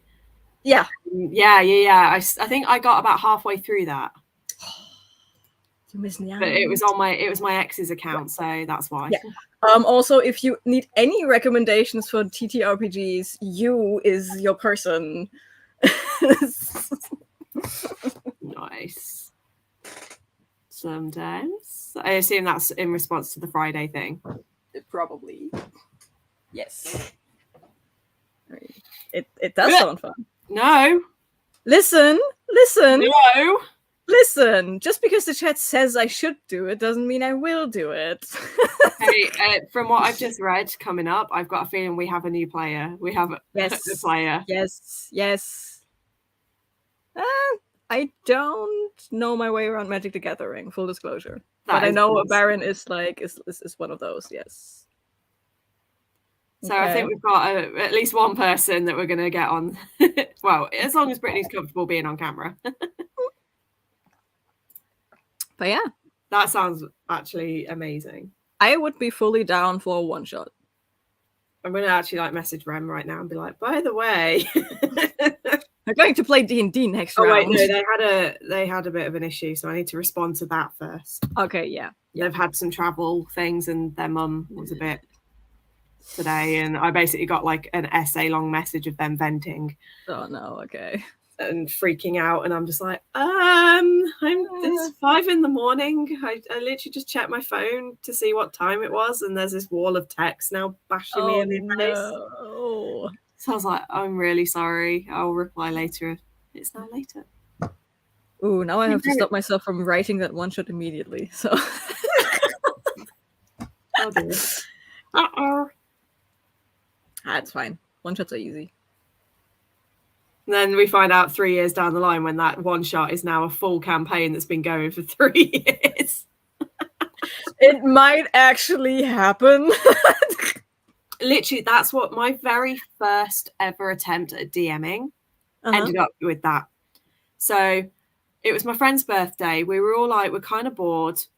What do we want to do? And I was like, hey, I kind of want to play D&D. I'd only been playing for about 6 months by this point.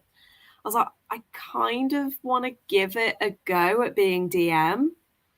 So we did this one shot where there was this place that was kind of, everyone was scared to go to because it was haunted, and they had to find this tomb. And we did it all. They finished everything. And at the end of the session, the guys all just looked at me and were like, you're continuing this, right?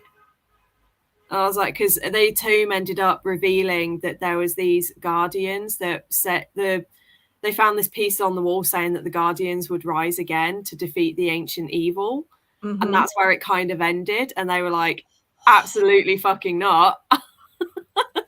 Yeah. And I was like, oh, okay. So that ended up being a 3-year campaign on a setting called Cartorgia, where basically I kind of loosely based it off Skyrim, and that there was this really ancient dragon that every 500 years people tried to raise from the dead. Mm-hmm. And in order to raise him, he had 6 generals. So there was a cult that would go around resurrecting the generals so that they could bring the main dragon, Draethor, to life. And the only way to stop them was to collect these 9 orbs, and you had to put them into a specific order in order to keep him contained and trapped. And if you didn't, I gave a massive riddle thing that they had to work out. So if they put them in the wrong order, they would either trap him or it would release him. And when they first tried to trap him, they put them in the slightly wrong order, and one of their guys got possessed by him and turned on the party. The drama. They were all just like, you absolute, and the whole table just completely fell to pieces. Yeah. And because the guy that I was doing it to, we'd had that discussion. He was like, I am so fucking on board with this. Because his character was married to one of the other characters, and they had this, and she was pregnant, and then this happened, right? But but the thing was, that character was my partner, the one that was pregnant, and with the way we set it up, he got convinced that the other guy had died during the possession, that the mate was now dead, and me being the amazing fiance that I am, didn't correct him. Listen. I get why everyone was like, this has to be more than a one shot, because oh my god, that's what it led to. And most of it, I had no idea what the hell I was doing. Yeah, it was just kind of we'll go ahead and but it was fun because with each of the orbs, it was one, they went to a jungle setting, so I got to play around with things like the dragons and not dragon folk, lizard men. Yeah, we got to play around with those, and we had some who are the guys that are snake people? UNT. Yeah, we had a UNT adventure, and they had to go through a temple kind of thing. Nice, then there was another one where they had to go into the Feywild, And I got to play around with some of that stuff that involved a couple of gender swaps. Someone got turned into a toad, and a really hilarious drawing that my fiance drew of his character kissing the toad to try and bring. Because I, again, being an amazing DM, convinced him that maybe True Love's kiss would reverse it. You are evil. I was that DM that just basically did, like, obviously I tried to make it epic as well, but there was that one session where the possession happened and where she thought that the character was dead. And I'm not kidding you, everyone was crying, including me, because they had like a moment where their spirits were talking to each other, and we were all just like breaking down, and we had to take a break because my fiance was like, I need a minute, and he just walked off, and we just heard him sobbing. And we were like, oh my god, I broke him. This is like, people say, it's just a game for nerds. No. It's 3 traumatic experiences wrapped in a trench coat.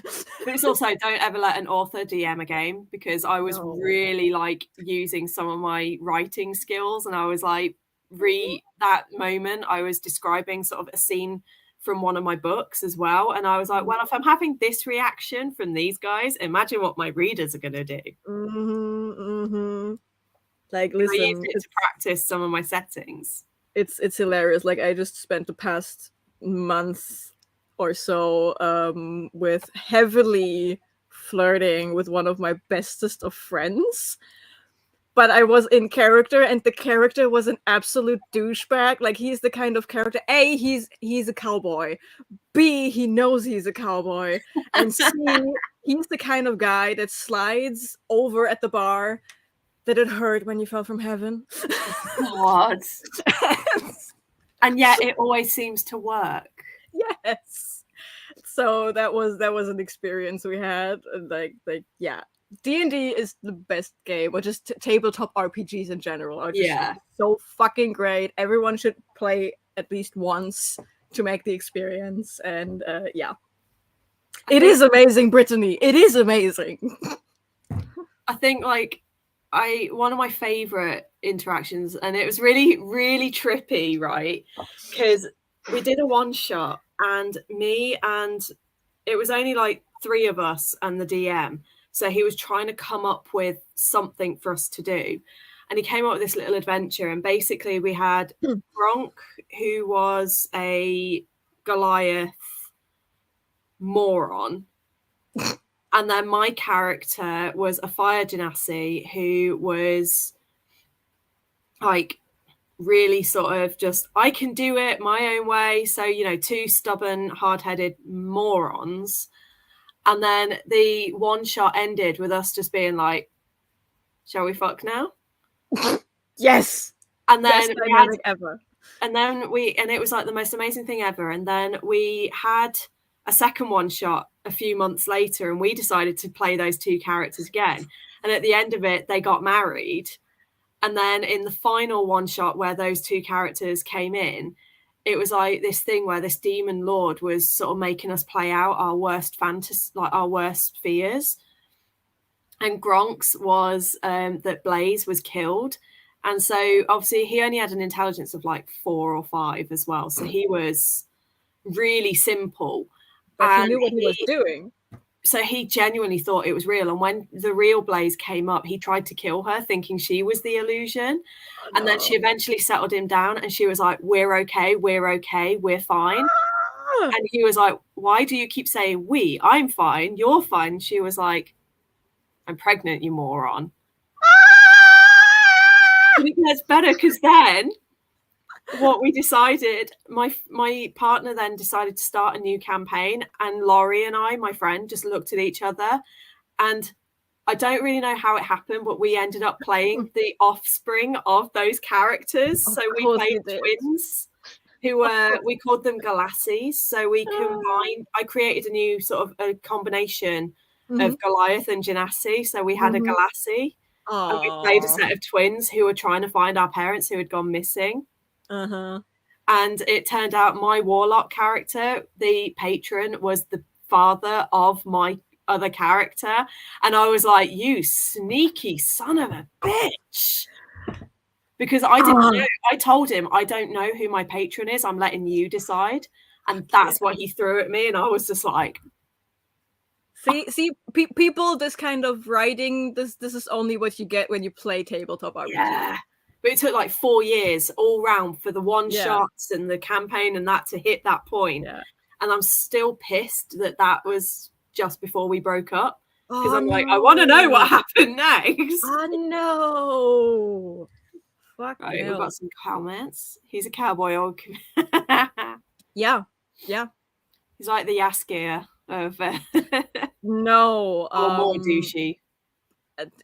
More in the direction of jock. Like, he does know what he's doing, but once he is like infatuated with someone, he just loses every single brain cell he has. Yes.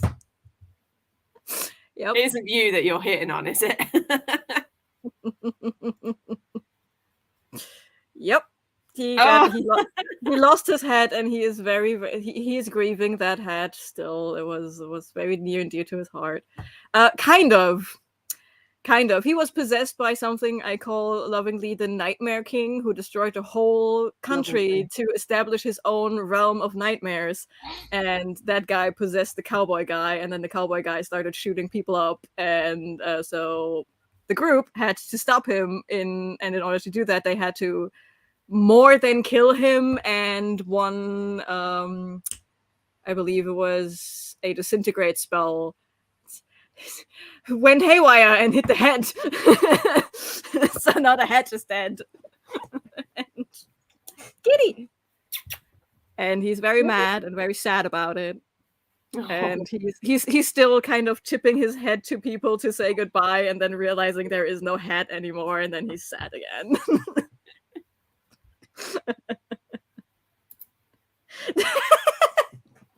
Yeah, you plays the character who has a personal vendetta with that man, the Nightmare King. So. Yeah. Wait, yeah. Dinkelberg, what? That is Fairly Odd Parents. That was it, yeah. My brain was like, Dexter's Lab. No, I know it's not that one.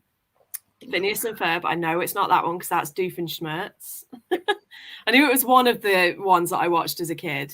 It's the neighbor of the Odd Parents. Yeah, type F in chat, yes. Right, okay, we've got 6 minutes till Formula One starts. So I'm going to, this time set on for an hour.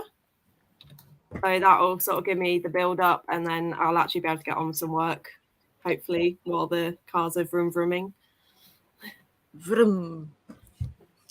Yeah, it's annoying because they're only about an hour and a half away from me. I really wish I could have gone, but it was like £250 for a ticket, and I was like, I just cannot justify that right now, especially as I've just spent about the same on some books for one person. Right, cool. So 60 minutes helps if I bring the thing up on screen. See, I haven't failed at that yet. No. Thank you. F for hat. The hat will be mourned. Wait, what's the word for hat in German? Hut. Damn it. I was hoping it was going to be like an F, because then it's literally F for hat. No. Right, cool. So everyone, enjoy your reading. Enjoy whatever it is you're going to get done. Don't forget to hydrate, and we'll see you in 1 hour's time. Bye. Bye.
Hi. Hi. Sorry, this is actually like a really good race. Your face told me that. Yeah, it's like we're under a safety car right now, which means the game could completely change. It's like, oh. But yeah, I can only talk for about 5-10 minutes and then we'll do another sprint just because I really want to get back to this. Yeah, sure. It's a shorter race as well. Like it's only 52 laps and most are around about the 70 mark. So it's like a quicker race. It's like, how did you get on anyway? I went idle for about. Thank you. I went idle for about 20 minutes and my brain just completely shut off. And then I was like, fuck it. And I switched books and read 47 pages of Heartsick. And I thought I found something that is very pre-2010.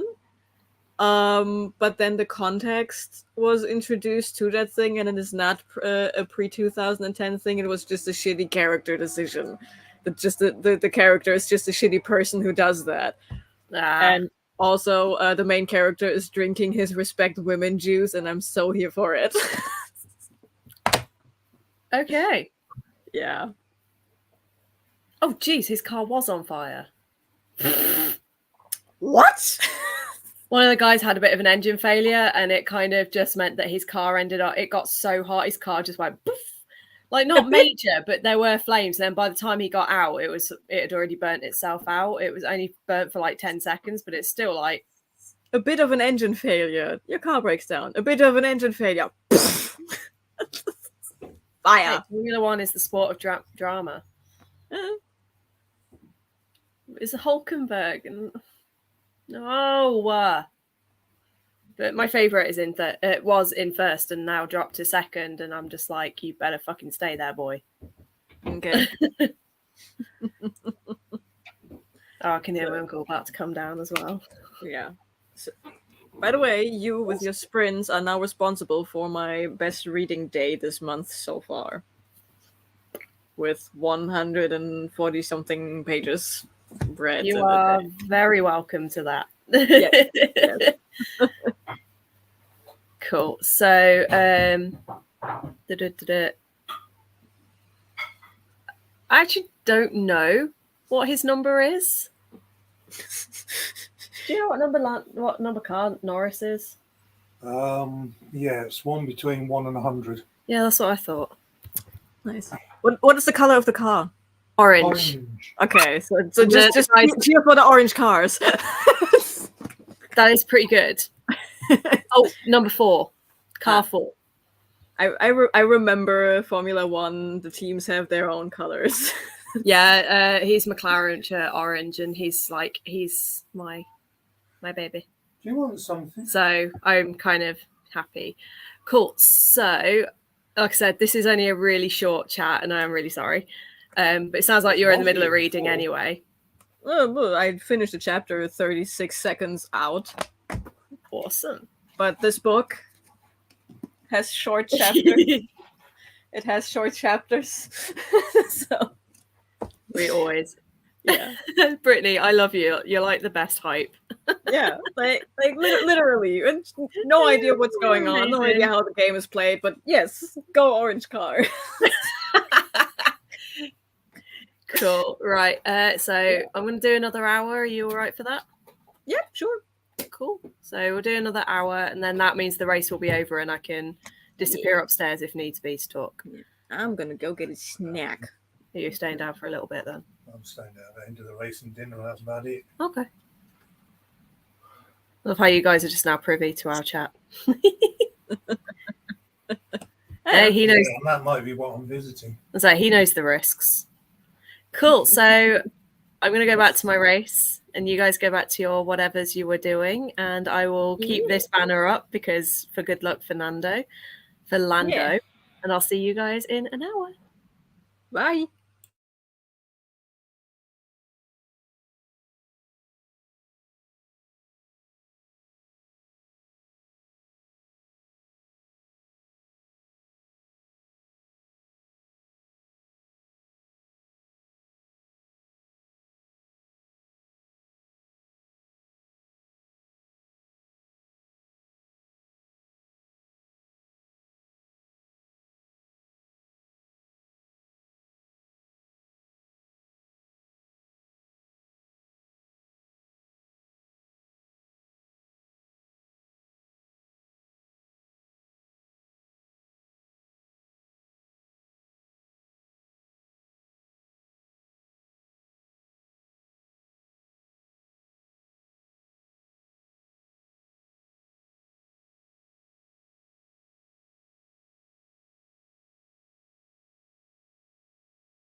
Hello.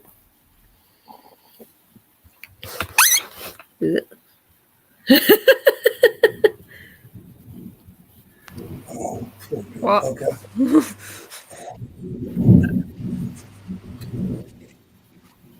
Did you hear that? There's Probably not. There's a neighborhood dragon awake. Yes. Oh, I heard that. It's bright sunshine though outside, so I'm like, it's sunny, but it's boom boom. That's not fair. Anyway, what are you being called It's the not neighbourhood fair. dragon? Shut Yeah. I was like, I really want to move back to the table, but that also means moving. No. But it means unplugging all the wires and going over and plugging them all back in. I'm just like, nah, I'm just going to stay. I was only going to move because I was hoping that if we had more thunder, it'd make louder noise. But if you heard it anyway, that's fine. How did you get on? I decided to be idle once more, and I watched a true crime video, and now I'm disgusted by humanity again. You need to stop doing that. No! Never! I think sometimes I like watching true crime because it shows the depravity in others, makes me kind of feel a little bit better about my own mental state. I'm like, yeah, do you know what? I'm not quite there yet. Exactly. Yeah, we had obviously I just continued to watch the race and I did nothing else. And my boy came second. There was like one moment where it looked like someone was going to overtake, and I was literally like, don't you fucking dare, don't you fucking dare, don't you dare. But Lando stayed awesome and stayed in front, and it's only his second ever podium, which is like the top 3. So it's like only his second ever. And I was just like, I'm so proud of my boy. We love a total relationship with people who have no idea that we exist. Yeah. And then Brittany was like, yes, our boy did good. Like, thank you. It was Brittany's cheering. It was the pom-poms. That's what did it. Probably. We also had Angelique join and say hello. I'm guessing by the name and the surname is also a fellow German, possibly. Might be. Possibly. Or something. At least that surname, that first name might be French. Yeah. If you're still here, tell us. Let us know. I've had Brittany's just been here since this morning. Yes. Like, that tells me you must be in a similar time zone to us. Either that or you got up ridiculously early or have stayed up ridiculously late. Yeah. Isn't Brittany like from... You're not German, are you? There's a couple. Am I misremembering? Moni is from... Yeah, Moni is German. But there's a couple of Brittany's. Throughout. Like, I know one is American or Canadian. And then I forget.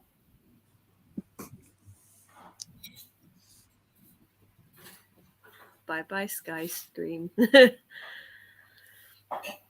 It's so freaky having bright sunshine and that kind of level of thunder, which tells me that if we get the full extent of the storm hit us, it's going to be impressive.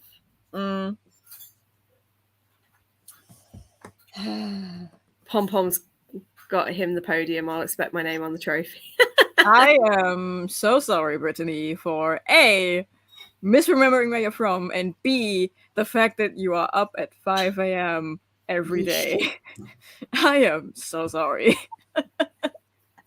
I'll say, is that you wake up or you woke up? Because that's a very big difference. If you woke up, but that's maybe like a one-off. If you wake up as a regular.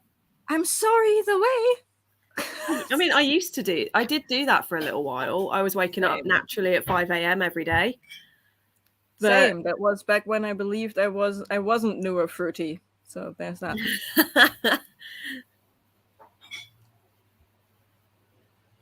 Yes. That's what I was saying. Like, I was like pretty sure. I was like, you either got up stupidly early or stupidly late. Yeah. Yeah, because it's 5 for me, so it's 6:05 for you now. or 7. For me, it's 6. Yeah. I can never remember if Germany's 1 or 2 hours ahead, but no, it's 1. The one that tripped my brains when I went to Iceland and the time zone was the same as in England. Yeah. And I was like, but we flew for 3 hours. How are we still in? But obviously, we were going straight up rather than across. Yeah. Time zones are also very weird. Like, especially, like, the time zone map of Australia gives me a chuckle every time. Well, Australia's really weird because it has, like, normal time zones go like this. Mm-hmm. And then And Australia has, like, this. And then it has, like, a circle in the middle that's just different to everything else. And you're like... Yeah, but also they insist on half-hour time zone differences, which is also no. Why would you do that? Why? Just be normal, Australia, for once in your life. I don't think they know how. No, at least they're using the metric system. True. Can't even blame my cats now. Aww. I'm quite fortunate because, like, my uncle tends to get up sort of between, not get up, but he'll be awake from like 6:30 onwards ish, give or take the day. And so even when I was waking up at 5, it was like, well, I've only got to wait about an hour to an hour and a half before he's awake anyway. So it wasn't so bad. Ow, there goes my knees. Decided I will move back to the chair, so to the table before the cat steals my chair again. Yes. And so that I can carry on typing stuff in a bit. Now we're getting the cool vlog aesthetic of people walking around with a camera in their face. Oh wait, no, we were talking about wibbly wobbly stuff. Let's not do that. Yeah, see what I mean? Like, we have bright sunshine, and yet we also have storm clouds. Mostly, dude, it looks like you're literally in the middle of like a tornado or something. Like, it's all very round around you. Yeah, and then you've got like rain on the ground, bright sunshine. Yeah. The rain came in, so I now have a wet foot. And then you can see the storm clouds just in the background. Yeah. It's like apocalypse now. A fucking plane. That's why at the moment we're getting the grumbles, but not the flashies. Oh. As if on cue.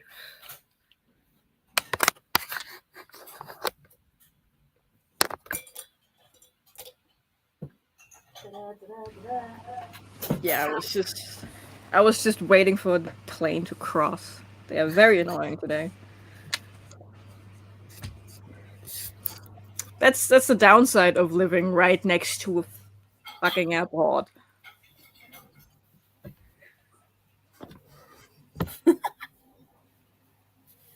Oh, we've now got an aeroplane. Oh, those big scary clouds are actually heading straight over. Like, they're over there and they're blowing in this direction. It's like, oh, cool. Nice. Because yesterday, like I said, we got the flashes and we had a couple of little grumbles, but they were all sort of over there. And I could see them and I knew which town had them, but it wasn't us. It was the next town over that had it. And I was like, you son of a bitch. What the fuck is a kilometer? It's in the name. Learn your Latin. It's in the name. That's the beauty of the metric system. It is in the name what the thing is. But Americans don't know Latin. True. I'm kidding. Please don't come at me.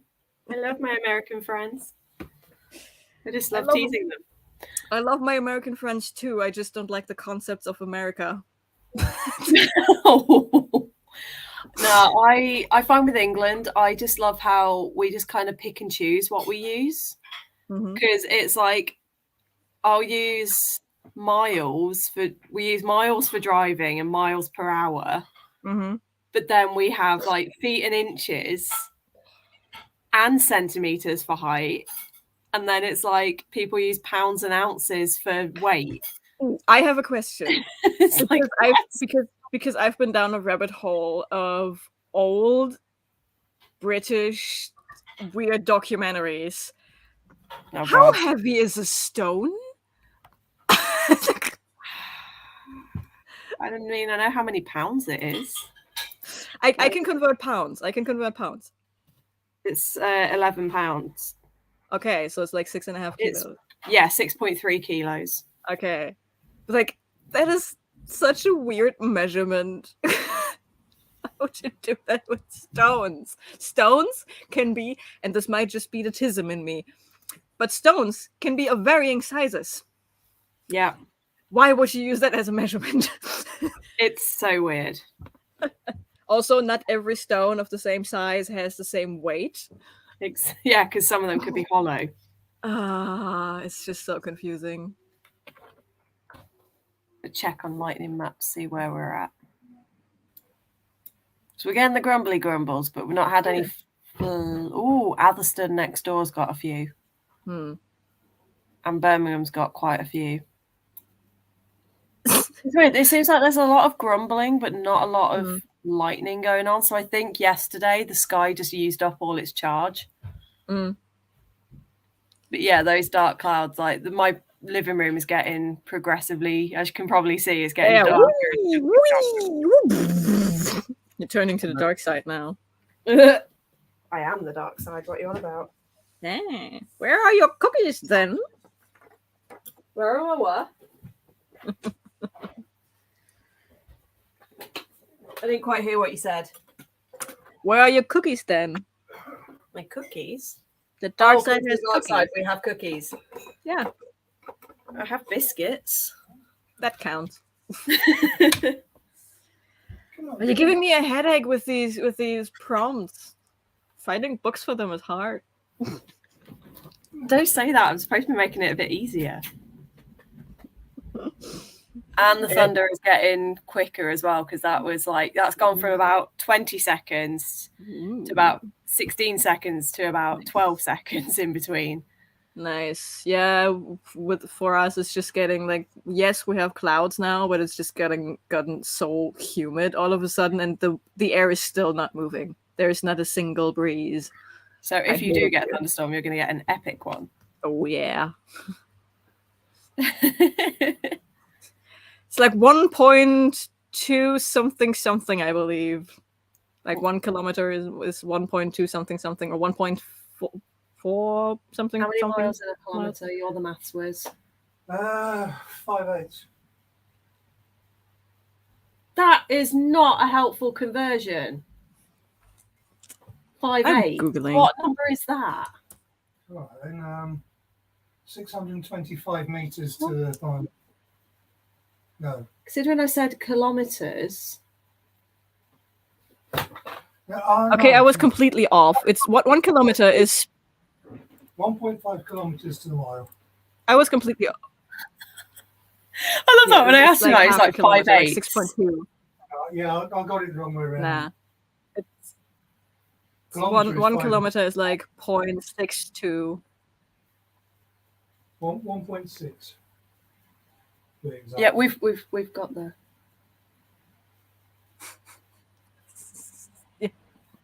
0.62 miles is 1 kilometer.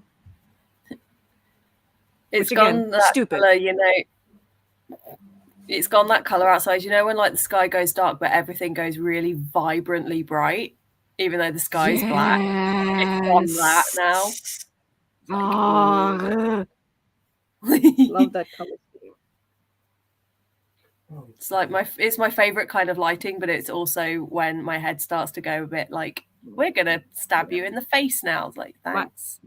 My favorite kind of lighting is this really weird thing that usually happens when you get like a Sahara, when there was a sandstorm in the Sahara and the winds were right, and so it's coming all over, and then everyone has this really weird semi-post-apocalyptic orange hue to it. I in the think that would evening. kind of freak me out, to be fair. We have that sometimes, and it's so beautiful. is it sort of orangey? Yeah. He literally said that. He said when the sky goes orange. I Yes, didn't that know. one, but not like when the sun goes up or That down. is- You can listen in. It's just the button in.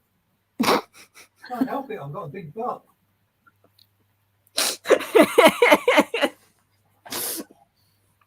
Yep. As long as I'm on But yeah, I also love when you get the winter, like that last hour of light, Yes. just the golden hour.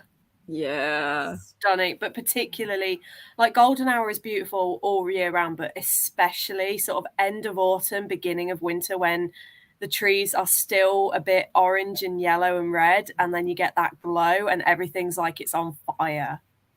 But only if the sky is clear. Like when the sky is clear, that's when it really hits. Hang on, what? Bat and the hatches, rain on the way. Yeah, I can tell. You've seen the clouds. Oh, I can smell it. There's one cloud that's coming over and it literally just looks like a massive water balloon that you're just going to go pop. Yes. Those are the best ones. Yes. But yeah, we're not the only ones there. Brittany just got a severe thunderstorm warning. Everyone got nice thunderstorms, and I'm sitting here sweating my ass off. Oh, shouldn't be German.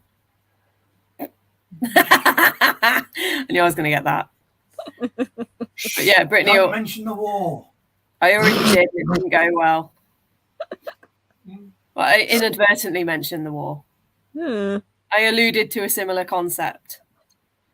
But yeah, Brittany also doesn't like the concept of America most days. Yeah. Who does? Like that, yeah. It does make way more sense than whatever the fuck 0 Fahrenheit is is. freezing. That's 0 is freezing, 100 is boiling. Yes, it's perfect conversion. Like no one needs whatever the fuck. And then Fahrenheit came along and went, "Oh no, we need something more accurate." Like, fuck off, do we? It's not more accurate. It's just complicated. Shut up. Celsius was the one who took it over. Doesn't and well. And we're not talking about Kelvin. Oh, no Kelvin just can get. No one likes him. I do. He's English.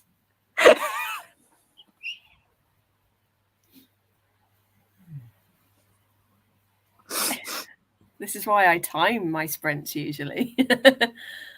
I'm entertained. Glad you are. Oh, you're not the only one. Yeah. Yeah, Celsius makes way more sense using that science. Yeah, I already mentioned that. Yeah.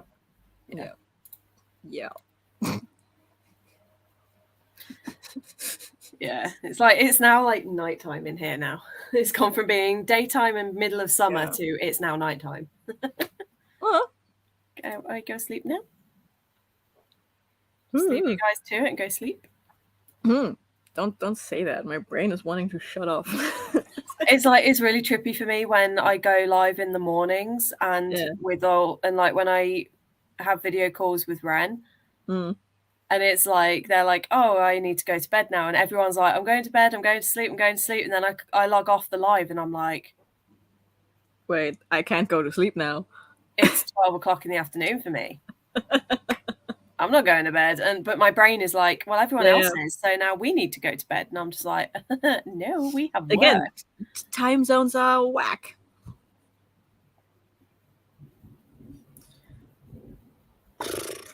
Oh, that one wasn't very impressive.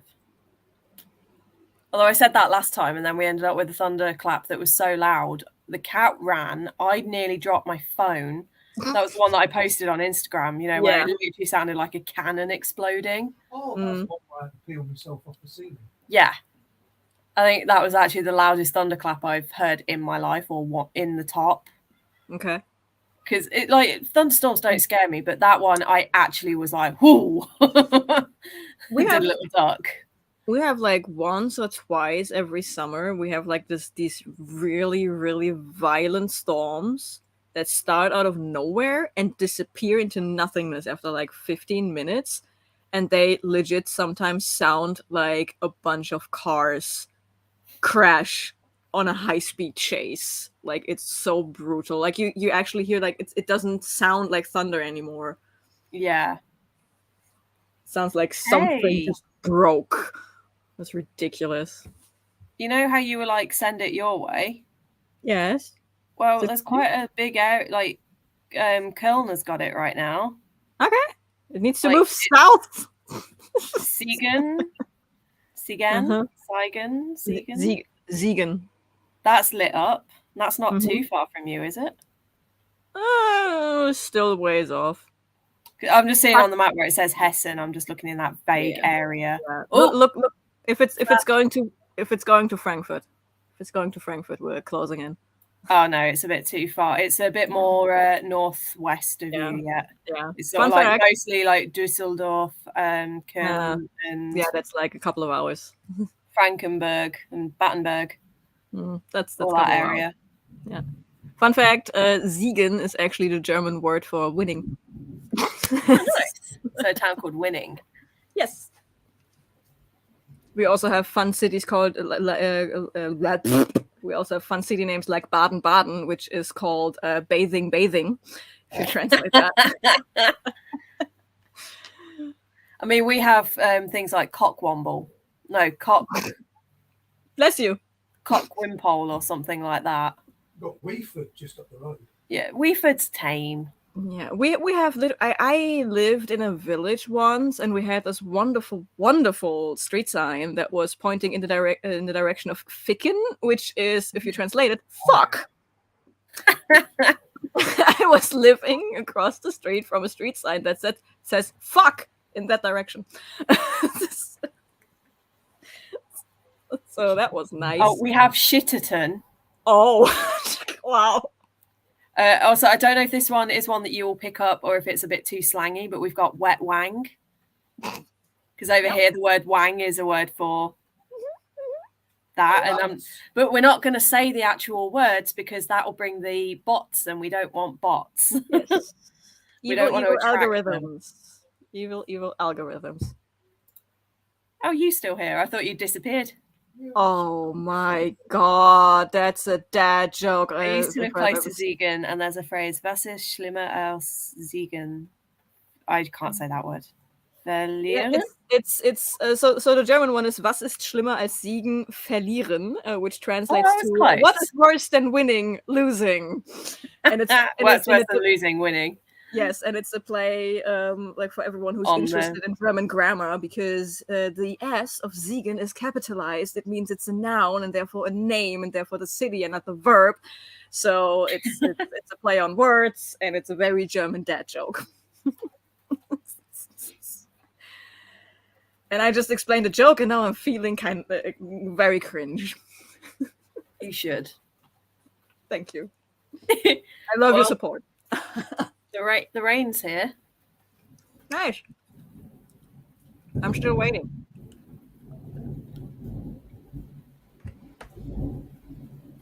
Well, at least it's trying. We just had quite a big flash. The reason we've not had super heavy rain yet is because I think if we're lucky, we're just going to go straight into the center and get the worst. Oh, wait. You can hear when the rain just sort of starts very gently, but it's like really big, heavy raindrops. And then you just suddenly hear it go. That's my favorite kind of rain. Yesterday, when I got home from work, I kind of was just so phased out. I sat on the back step and I could hear little tiny patters. And I was like, I couldn't see any rain, but I could hear it. And then it was just like, dip, dip, dip. Dip, dip, dip, dip, dip, dip, dip, dip. And I was like, okay, time to go in.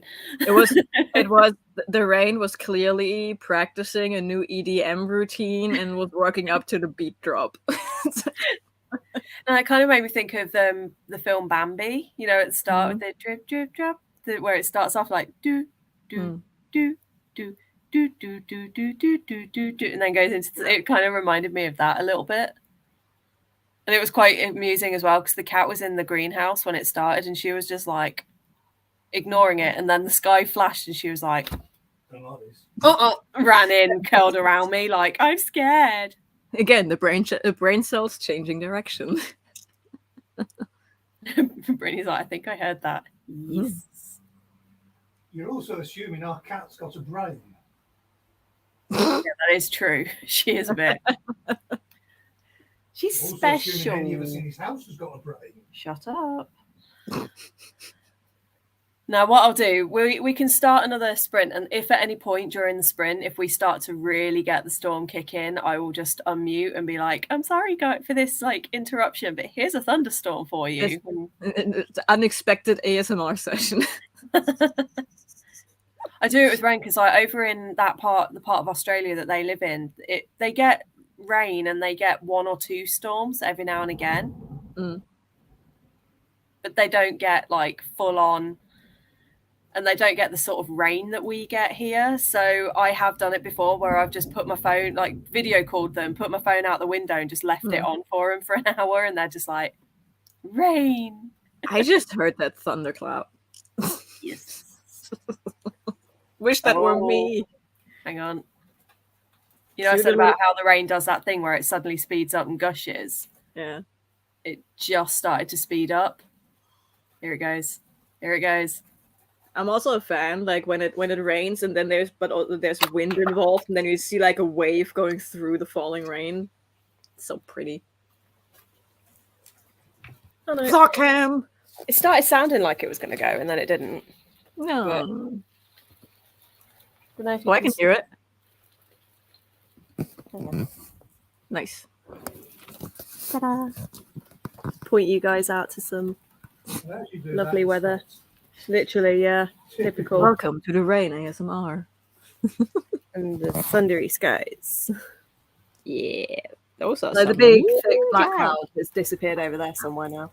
Yeah. It's like, great, thanks. I'll just chill here for a minute and see if any more comes. Oh, wish that were me. It's like, it is really trying. It wants to absolutely slam it down, but I think... Oh. See, you say that! And the weather has opinions on that. Like, it's trying. It's being a bit pathetic right now. Don't insult the weather. You will regret that. I want to. Come at me, bitch. How masochistic of you. I am safely inside my house. It's fine. I'm trying to show off to my friends. Come on. Don't let me down. The internet is watching. Yeah, Do something. In the words of Within Temptation, the whole world is watching. Yeah. See, now it's just buggered off completely. Camera shy. On today's episode of Kirsty Screaming at Clouds. I mean, Kirsty's adventures in cloud screaming. I mean, isn't that one of the 12 steps you need to fulfill to become like a forest witch or something? Screaming at the clouds. He didn't hear you, so you might want to say that again. He said Vega Herlen. I have no idea what that is. I'll hear you again. Me neither. According to Jona, that wasn't real German. Apparently he's like, we will meet again or something. Okay. I think he said like Vega Herden. Ah, Wiederhören. Wiederhören. That's like Wiedersehen, but with a different sense. It's instead of seeing someone again, it's hearing someone again. I think that might be it then. So he just kind of, because he hasn't studied German in 30 years, so. Yeah. Cloud screaming would be a good. Brittany, screaming cloud is way better though. Cloud screaming. Screaming cloud. Yeah, you're pathetic. Whoop. I said that and then tripped over something. See? It's called karma. Shh. I have a feeling we're just in for the sort of shoddy, pathetic, almost storms that we get. The all bark, no bite storm. Yeah. Oh, I said that, to be fair, it was about 2 weeks ago. I said that when we were kind of at this kind of stage. And then 10 minutes later, we had chaos. And I thought the garden was going to flood. So, you know. But we already have chaos. I'm right here. No, we don't need any more, thank you. Chaos is fine. Bloody hell, the entire north of Germany and the Netherlands is just lit up. Always, Düsseldorf, Essen, always the fucking north. They get all the fun stuff. Münster. Wait, is that how you say the U with an umlaut? Like Yep. U? Like Münster? Yes. Yes. That was very on point.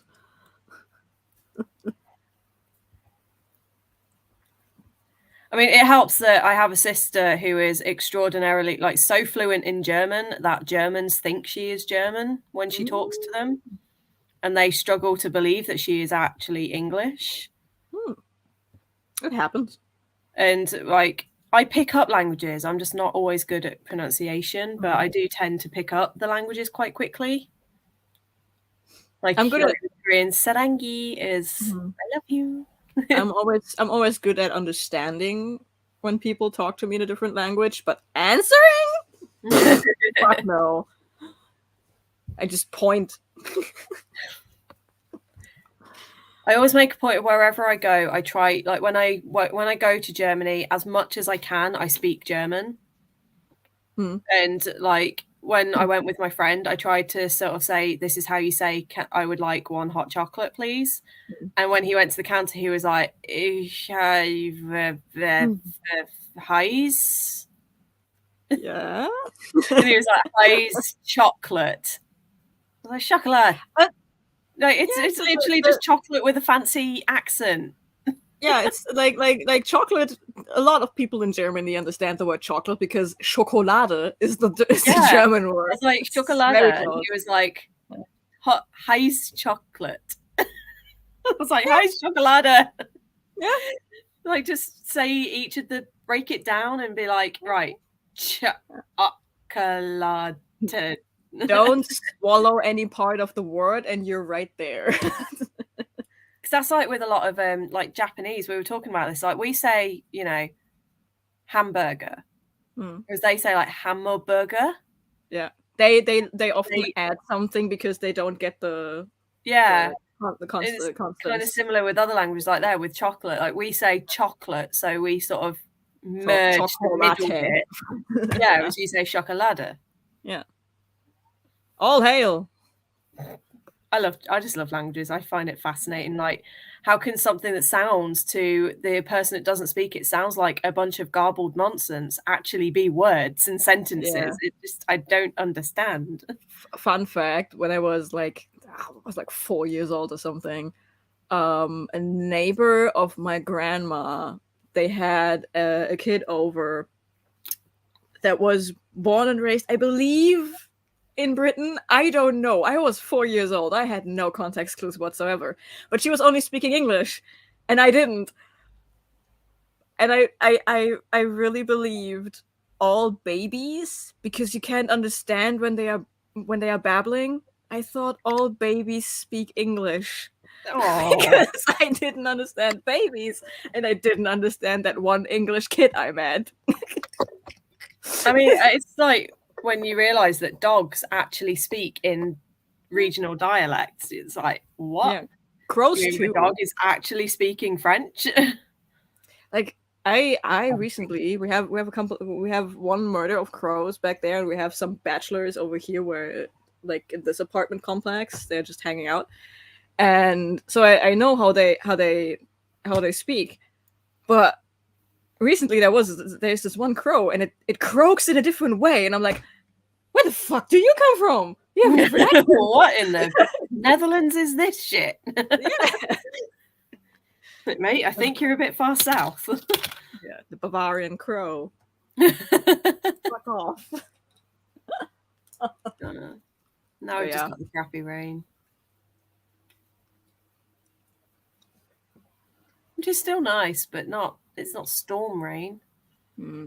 Just regular old rain. Although it is refilling the Magpie's water bowl, so nice. Free water. Yeah. It's weird. I put 2 bowls out there in winter. One of them did not survive winter. It cracked and broke. Yet the glass bowl has been perfect. It's dealt with, I think it's because it's that kind of like oven Pyrex type glass. Yeah, the good quality glass. It's probably why if my gran was alive, I would have got yelled at for using the good stuff. It's fine. I'm in charge of the kitchen now, and I say it's okay. Yeah.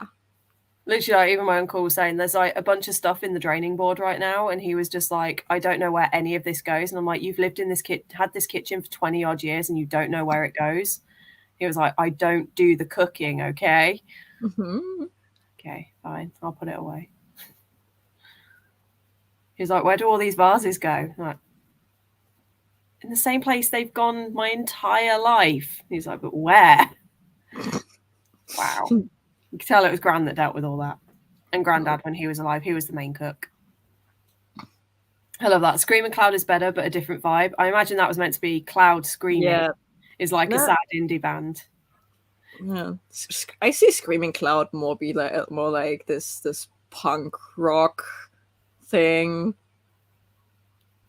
I see like Cloud Screaming being like sort of more Celtic inspired and maybe like that's like almost a pagan-y indie sad band. Yeah, and Screaming Cloud goes full on, I don't know, the Black Veil Brides direction of music. So like no, I was thinking more like Whaley, like sort of a bit like Kate Bush. Kind of like, but I'm thinking probably of the screaming part here. Yeah. All hail. Dad joke alert. Quite literally, all the hail. I leave. I mean, that's pretty much where Hailstorm got their band name. Probably. Also, the fact that the siblings are called Hale, like that is their surname is Hale. Yeah.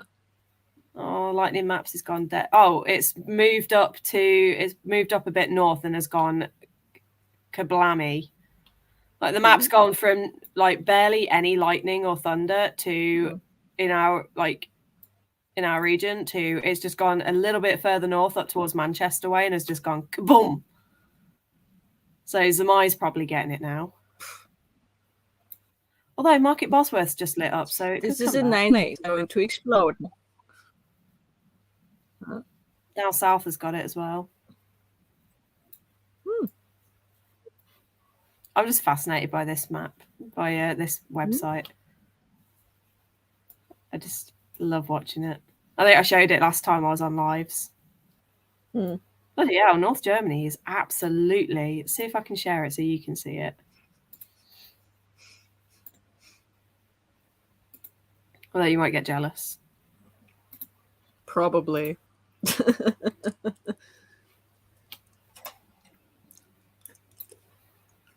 Like North Germany's just... Oh, Berlin's just... Oh, fuck off. They get all the good stuff all the time.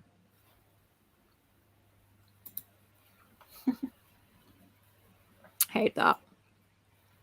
You know, it could move a little bit further down to you. It better. Or I'm going to be screaming at Cloud. Clouding at screams. We present, share, screen, that one. No. I think I might do like 2 more sprints, like 2 more 45s and then head off. Does that sound good for you? Or have you got to head off soon? Theoretically sounds good.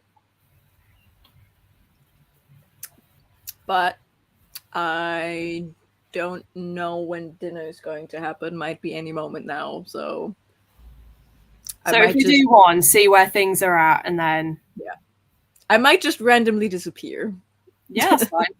If you don't make it back, like if we finish the 45 and you're not back, then we'll do a second 45. No, I'll just do 2 45s, and you can be here when you're here. Yep, I can't be asked. Coolio. I need to go think about food at some point as well because I had some like cheese and crackers to tie me over during the race, but that was literally my breakfast as well. So I now need to actually eat proper food.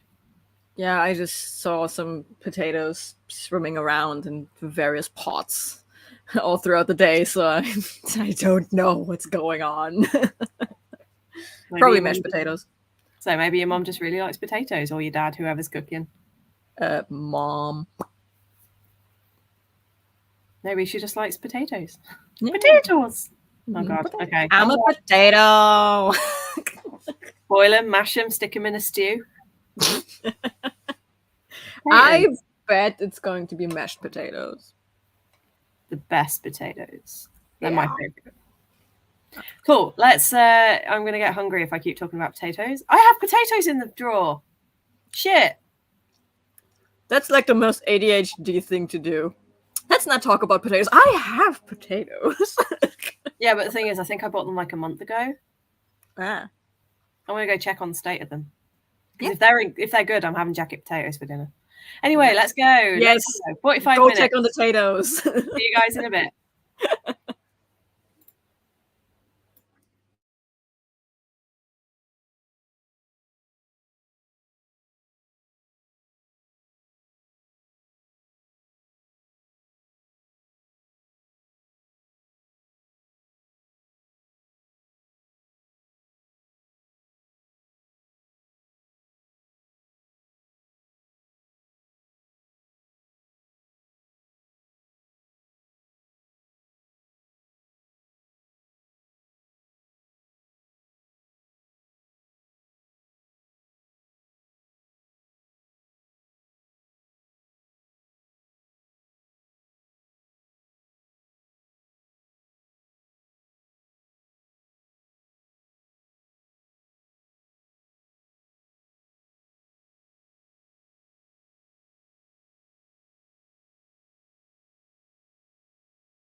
There we go. I'm here.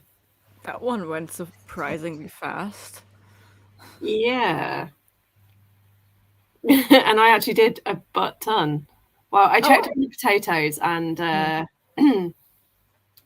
they had grown many extra appendages, including some fungus or spores. So they immediately went in the bin. Yeah. And then I was like, right, okay, what can I have for dinner? And I've got some quick cook pasta. So I just did pasta, and then I normally just have pasta and cheese.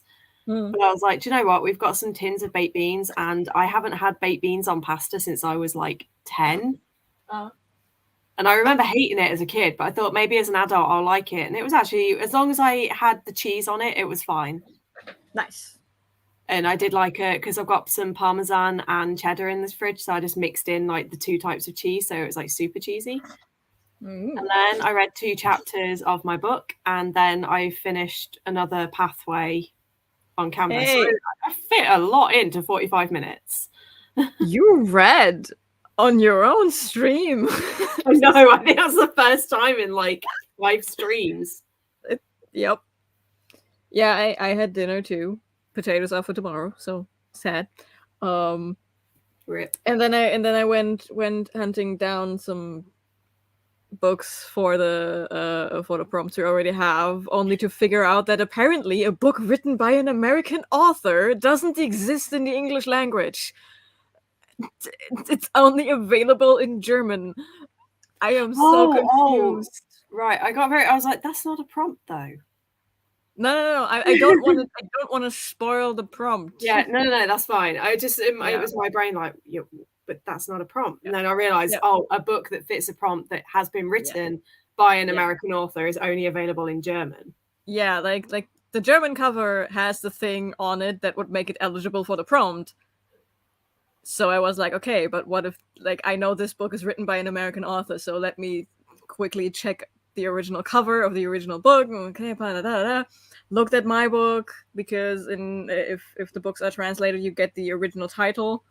So I'm like, okay, this is the original title. So looking it up. Original title. The original title is what was it?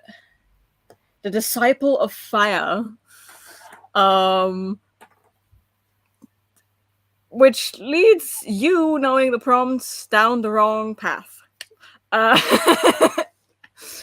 So I looked it up. I looked up that title with the author, without the author. Nothing's coming up. Why is nothing coming up? Apparently, this book was never published in American English. At least I can't find it anywhere. Wow. Like if I put in the title and the author, or just the title, like if I put in just the title, I get some weird B-movie bullshit. But if I put the author too, I just get the German. Huh? Is this on Goodreads? I haven't checked Goodreads. I haven't checked Goodreads yet, but everything else, like, I just blankly Googled. Like I put on a Google blanket on this shit, and I only got the German edition of this book. That's crazy. I am so confused. So I guess I'm not putting it down as a recommendation for that prompt. It's so weird. To be fair, I would sort of, just for now, chill on the whole prompt thing. I know. Like, you know, even as I've been typing them up, there's a few, like, in particular, which one did I just do that I've shifted stuff around? Oh, Inventor, I've done a lot of shifting around. Oh, that's good, because I have no idea for Inventor prompts, so there's that. Oh, that's fine. Yeah, because like the end quest is now the start quest, and the start quest is now something different, and the end quest is now different. Okay, yeah. So everything I have for Inventor is the name Inventor, underlined, and then the first prompt. And that has stayed the same, so you're good. No book titles for us. It's just the first prompt, That's so that I know what to link it to. It's nothing else. Brittany finished Soul Eater 3 and read 10 more pages of another book before DNFing it. Oh dear. Next issue is going to have the ship, the pirate ship chapter.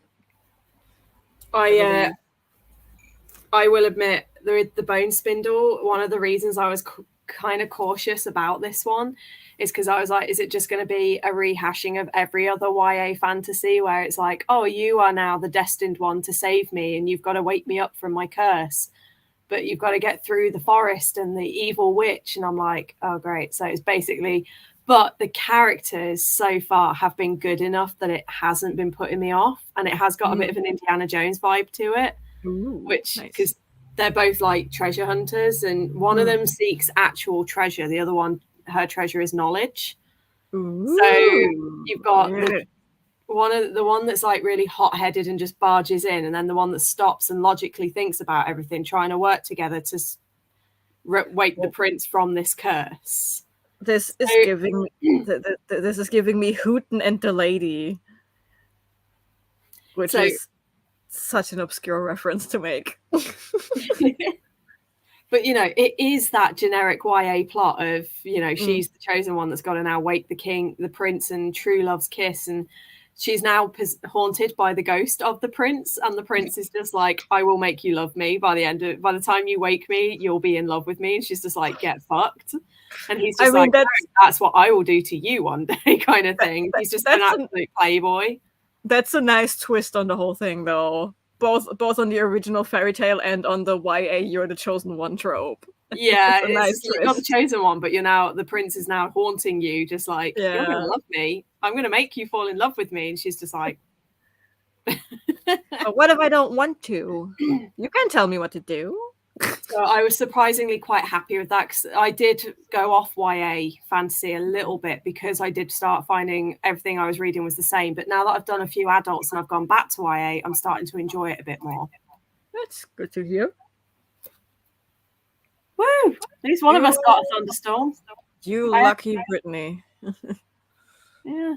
We've had, after I went on to that sprint, we had nothing. I'm still stuck with the clouds and the unmoving air. Yeah, Germany's gone quiet again. Told you. We never get the fun stuff. Oh, the lightning's the fun part. Yeah. Especially in the middle of the night when it's so bright, it lights up the entire street and you're just like, ooh. Yeah. But yeah, my the Lady's Guide to Fortune Hunting, I was reading that while I was eating, and I am already really loving the two, because even though she's trying to like get his brother to propose to her, it's just already the sparks between the pair of them. And it was saying at one point where it's like he invited her to a thing, and then he was like, she wasn't expecting him to be like, yeah, that's great, I'll come along as escort. And she was like, that sounds wonderful. And they're both staring at each other. And like the quote was basically saying that they looked at each other as if they'd just agreed to a duel instead. And you can tell the way that they're just like glaring at each other. It's like, I love this. Yeah. Oh, here we go. They paused there for a beat, looking at each other with mutual calculation. It occurred to them both then, though of course they did not know it, that they might equally have agreed to pistols at dawn. Okay. Holy That's shit. The kind of like sort of writing that I love, because it's smart and it's witty without using super metaphorical, lyrical language, and it's just so well done. Nice. Very crisp. Yeah, like I'm getting the air of the Regency without it actually being too like in your face. Regency. I think I love books that are set in the period. I don't love books that were written in the period. Yeah. They talk too much and say no. They talk too much and don't say enough. Yes. Which is kind of me on most days. So I talk a lot, but what do I actually say? Same. I think even more than I talk, and that yet there are no thoughts. No thoughts. Oh, okay. The lightning is touching down. That's a whole different ballgame. We mostly get blanket lightning, and when we do get forked lightning, it very strictly stays up in the sky. There's only ever been once where I've seen a lightning bolt come down and it hit like the window. I was standing at the window and it hit the window frame. What? outside, and I was like, thank God I had the window shut at that point, because that could have just bounced. Yeah. I was like, I screamed, and we had a little burn mark on the windowsill. Okay. So that was the one and only time that I've ever actually seen it touch down. But I do know, I remember when I was a kid, we used to live right next to the golf course, and obviously there's trees and stuff all there. And I remember one night we were listening to a thunderstorm. We heard this almighty great smash. And then we had this like really strong smell of smoke. And we found out the next day that the biggest oak in the field, it was like just on its own, and it just got annihilated. And we were like, oh, that's what that smash was. Yeah. I've never seen lightning touch down. Yeah, cloud to cloud is delightful. Cloud to ground is highly avoided. Like, no. That's sus. Needs to be ejected right now. Yeah. So I've seen it touch down from a like once up close, and it was scary because it was like a flash in my face, and I was like, whoa. And then I've sort of from a distance, I've seen it a couple of times, like when we've been driving home and we can see it, like, you know, way over in the distance, and you see it come down, and you're just like, well, I hate to be that poor bastard. Yeah, I've never seen it, but I'm also not living close. I'm not living close enough to like vast open fields with like that one singular tree that could be hit, and I'm also not living close enough to anything high enough to attract it. So I'm just in the sweet spot where lightning is just like, nah, I don't give a shit. It's safe lightning, but you still wouldn't want to go out in it. Yeah. But now we're at the point where it's like the sky's clear and everything, but everything still feels a bit heavy, and there's still the odd grumble that I'm like, is that a grumble or is that just an aeroplane? Huh. Because we're only about 20 minutes away from Birmingham Airport. It's like the fourth airport in the country. Yeah, same here. Like all day long, the planes have been flying overhead, which sometimes happens, sometimes doesn't, depends on what they fancy doing that day, I guess. And sometimes they have just the right height, and they are just the right model of plane that it does the first couple of seconds sound like the grumbling of clouds smashing against each other, but then it's like, nah, that's the high pitched of a plane. I can feel I'm flagging, so I think we'll do a shorter chat and just do one final sprint. That sound good? Sure. Yes. I mean, we've been on for 8 hours. Yeah. Have you actually eaten your dinner then now, or did you? All right. Yeah. Yeah. I did. We had the same food at the same time. Yeah, we pretty much had.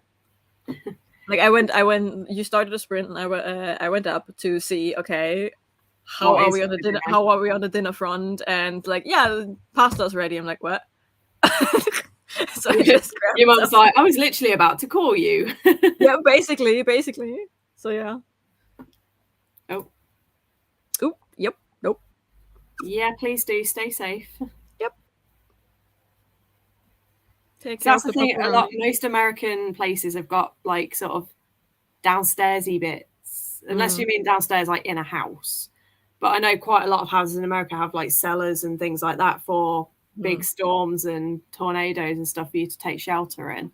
Yeah, I mean, you have to. Yeah. Over there, you have to.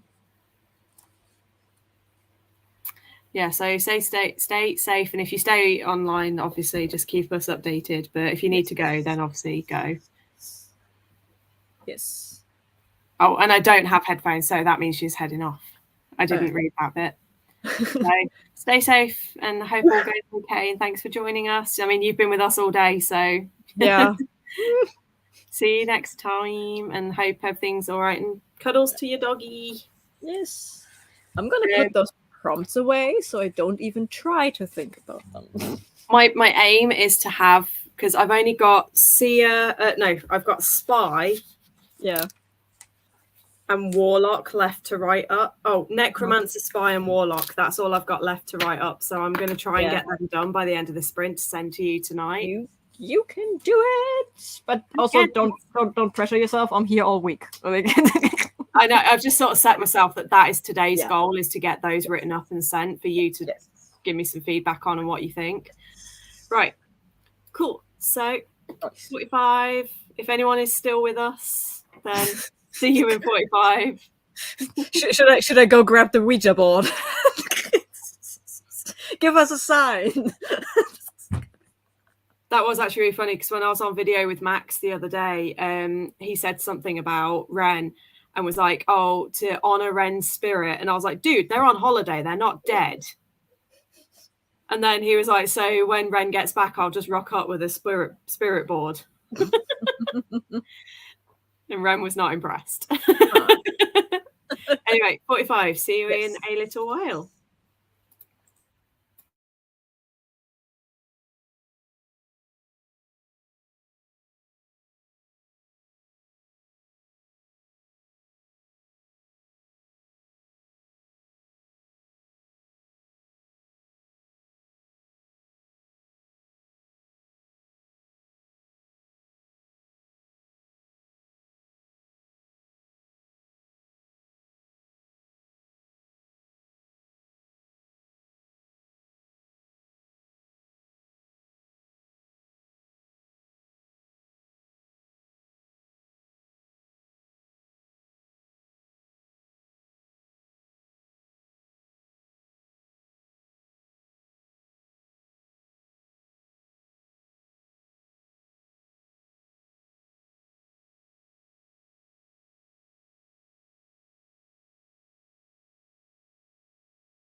I did it. You're reading them, aren't you?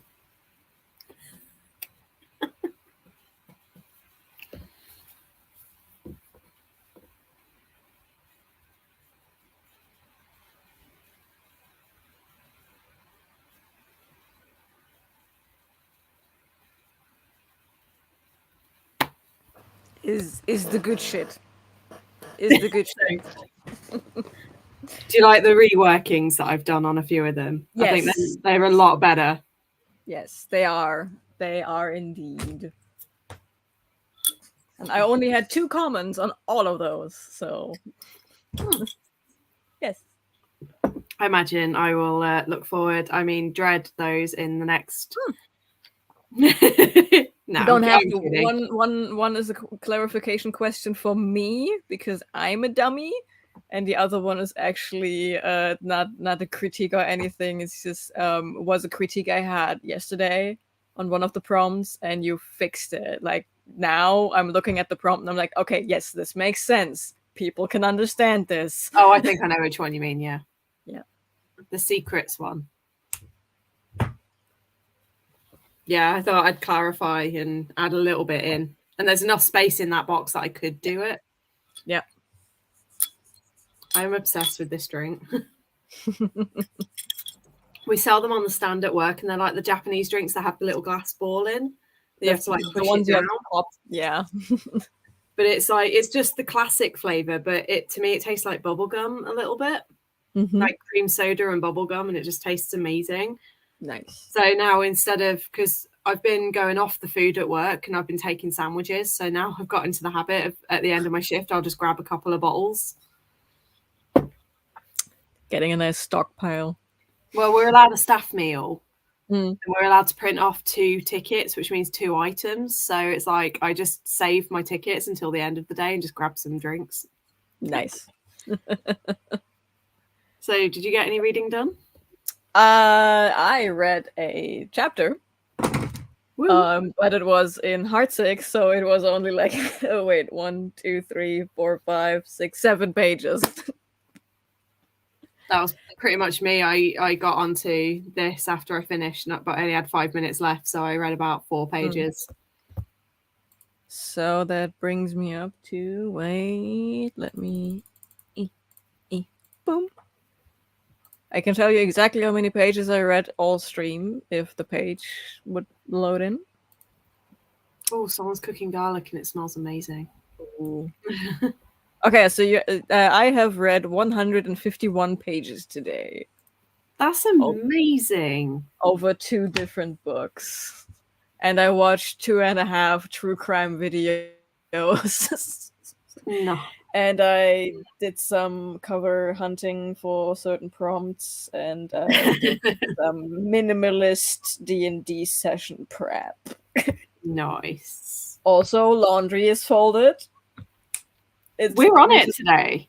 Which is honestly my biggest achievement, because usually I set my, I wash the laundry, and then I ignore it until my closet is completely empty and I have to wash more laundry, because then I need the baskets, so I have to fold the laundry to get the baskets to do more laundry. See, now where I'm living now, I just have a very limited amount of clothes. Because I just don't have the space here. So usually by the time I get to the end of my clothes, because like I wash it, it goes in the basket, goes upstairs, and then by the time it needs to be washed again, the basket is usually empty, because I just take the clothes back out of the basket and wear the same clothes the following week.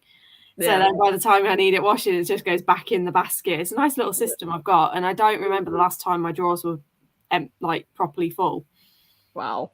But that's because I wear I've got 2 pairs of leggings and I've got like a pair of leggings, a pair of jeans, but I don't really wear them very often. I just wear my pajamas, so they just get circulated. Yeah. I mean, if it works, right? Yeah. So I've done about 30 pages of my book. I've finished planning all of the prompts and then typed them all up on Canva and then sent them over to you. Yes. I watched the Formula 1. And I've just had a text message from my stepmom. I don't know if you heard the vibration a minute ago, but my stepmom messaged me and was like, "Did you watch the race?" Yesterday, my boy Lando. And what else did I do today? Oh, and cooked, which I don't normally do. So I think between us, we've done actually, instead of it being productive procrastination, it's been actual on-task work. Yeah. Like, I read on my sprints, which I haven't done since I did the first sprints in Adventure-a-thon at the start of May. Yeah. At the start of June. June. I keep Time. July. Also, with this being basically the final prompts, there's not much heavy lifting in the planning left, right? Or am I stupid? There's not a lot of planning stuff to do. It's now just all of the annoying stuff, like following this, I've now got to create the spreadsheet for people to put their recommendations. I've got to get the forms sorted, work out what the prompts are going to be for the scavenger hunt. So there's still a fair amount to do, but not a horrific amount. The heavy lifting is done, though. For me, the fun bit is done. No. Because the fun bit, the creating of the prompts is the best part for me. I love coming up with them. You can probably tell by the way that I've titled things, and I've had fun with a couple of the things, like a bit of a play on words. I can tell just by the speed of which you did this. Like, your readathon has been over for 9 days, and the next round is basically ready to go if we're just going off of the parts that are essential. Yeah, I could technically start my readathon tomorrow again if I wanted. Yes. Not that I'm going to, but I could. No. I'm not that crazy. I need time to find books for those prompts so I can drown you in recommendations. Because now I've like ballsed myself up now because I've written all those prompts out, and now I don't think there's a single line that I can do all of it. I'm like, oh shit, bollocks myself up.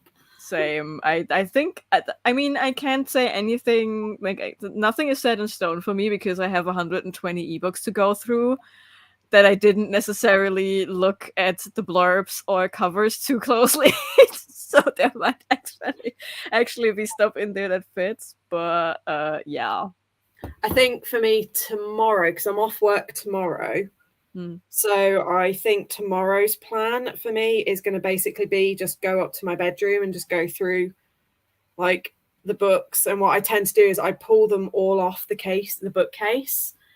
And then it's like, I'll pick up a book, I'll write down which ones it matches, put it on the shelf. And then that way I know that I've looked at every single book on my shelf. Trusty Post-its, and then you cross-reference to don't repeat too many titles. Yep, basically. That's what this is for. And it's like, I don't repeat titles in the same, like I won't recommend the same book twice in one pathway. Yeah. It's like a book might get recommended, like I think 16 Souls so far. I've written, no, Shadow of the Fox, I've written in about 5 pathways. But I'm like, well, most people aren't going to watch the entire video because by the time they get to the recommendations, they will have chosen their path. So maybe then just going to look at their own. And then those that do watch the whole video, they'll just probably have that implanted in their brain. Yeah. And they'll be like, oh, I suppose I should give that a go. And it's on script as well. So, you know, the whole series is on script. Yeah. I have a couple of prompts where I'm definitely going to be yeeting Promise of Blood out once again. Oh, yeah. Yeah. I have no doubt. I will never not recommend this book. And you all have to suffer with me. Just from what you said, I can tell there's at least 2 or 3 prompts that it will fit in. Oh, yeah. Yeah. I am massively flagging, so I think I'm going to same. Because I'm like even trying to think of words, and my brain is like, what's a word? Yeah, I'm also not going to do anything today anymore. That is bullshit. You're going to spend the night coming up with prompts, like coming up with books. We both know it. No. We both know it. No. Both know no. it. I won't. No. Mm-hmm. I put the list away. It's Mommy, out of our have you reach. been here all day, just like quietly lurking? Your mommy's just popped up like.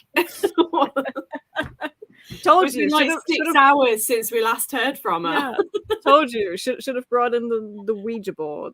The Luigi board. But to be fair, I have already written Alexis Hall on 2 of them, 2 of the prompts. And I can say one of them because I did talk about this prompt earlier. So the audiobook prompt, I have put that one in because obviously Jojo, my baby. All right, okay. I just was like, have you just been lurking? I do not trust this statement. This smells sus as fuck. But yeah, that was the final sprint for anyone that is still around. And if you've been here all day, that is incredible. And thank you. Although I think the only one that was Brittany. And she only left because she had to, not because she really wanted to. Yeah, she's like possibly in a life-threatening weather situation right now. Yeah. Hopefully not, but Oh, I've got to say earlier, I got a gift earlier in the month. I was approached by one of the readers in the readathon, Zamai, and she was like, hey, I noticed that this book is on your Amazon wish list and I have it and I have the special edition. Do you want it? Oh. And she just sent me Wolfsong by TJ Nice. Klune. And Nice. like, it's so cool. And Ren is extraordinarily happy because this is their all-time favorite series. Okay. So I have to read it. But she also sent me some little gifts that came with it. So we got like a little postcard of a bat. Oh my god! His name is Timmy and I love him.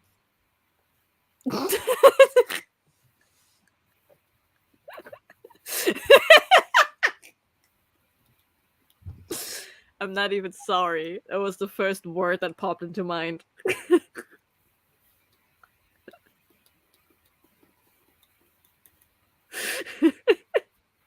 That's a rather long note. Oh, is it going to do it? Yes.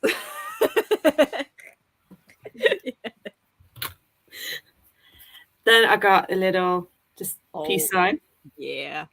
A little today will be a great day. Yay.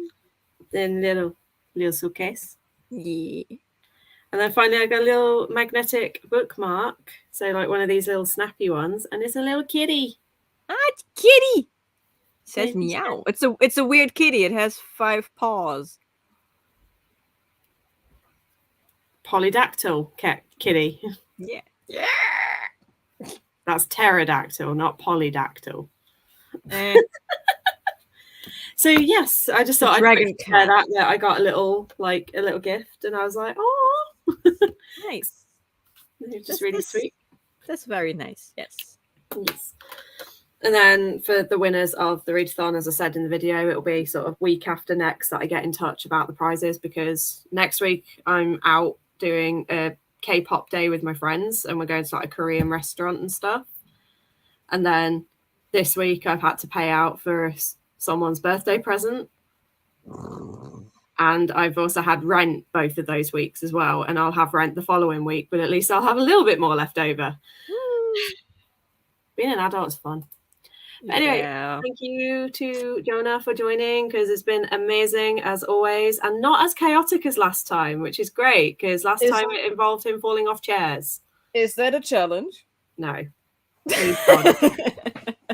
Dear God, no! I will climb a shelf if I have to. Bad Jona. Yes, thank you for joining. Yeah. I don't know when I'll be doing this again, because I generally decide on these sprints. I tend to just decide on the day and go, hey, I'm thinking of doing sprints. I'm going to do them. So I don't know when it will be next, but I'm hoping maybe next week, because I've got like 4 days off. So I'm in Tuesday, and then I'm in Thursday, and then I'm off until the following Tuesday. Ooh, so maybe next weekend I'll do something, but I don't know. I'll let you know. We'll see. But yes. We'll hear. Yes. You are always welcome, Moni. And if you want to come on screen, you're also welcome to join us. Yes. The more the merrier. Sometimes I have been in sprints where there's like 8 of us, and that gets ridiculously chaotic. Yeah, okay. And I'm just like, that's too much. Yeah. Like, it was fantastic, but it was just like, whoa. I think the sweet spot is like 4 or 5 people. Kind of like with the D&D party, having a DM and 4 players is perfect. Yeah, pretty Not much. like me with 12 at one point. What? That's how, you know, my Cartorgia campaign I was saying about, at one point we had 12 people playing it, but we used to play in like 2 different groups. Like one group would be off doing one thing, but then there was one session that I ran where it was all 12 of us. Holy fuck. Yeah, that was hell. Combat took like a simple combat that should have taken half an hour took 4 hours. Yeah. Wow. So I was like, wow, I've learnt my lesson there. Yeah, well, you will never catch me dead with something like that. Like, I pulled a line at 6. 6 players is the absolute maximum I will do. Yeah. And also not for a full campaign. Like, yeah. No way. It's like a one-shot deal only. I salute Matt Mercer for handling 10 players at his table right now, but nah. Yeah, no, I wouldn't recommend it. Right, on that happy jolly note, thank you everyone for joining. Speak to you all soon and have an amazing night. Bye-bye. Bye.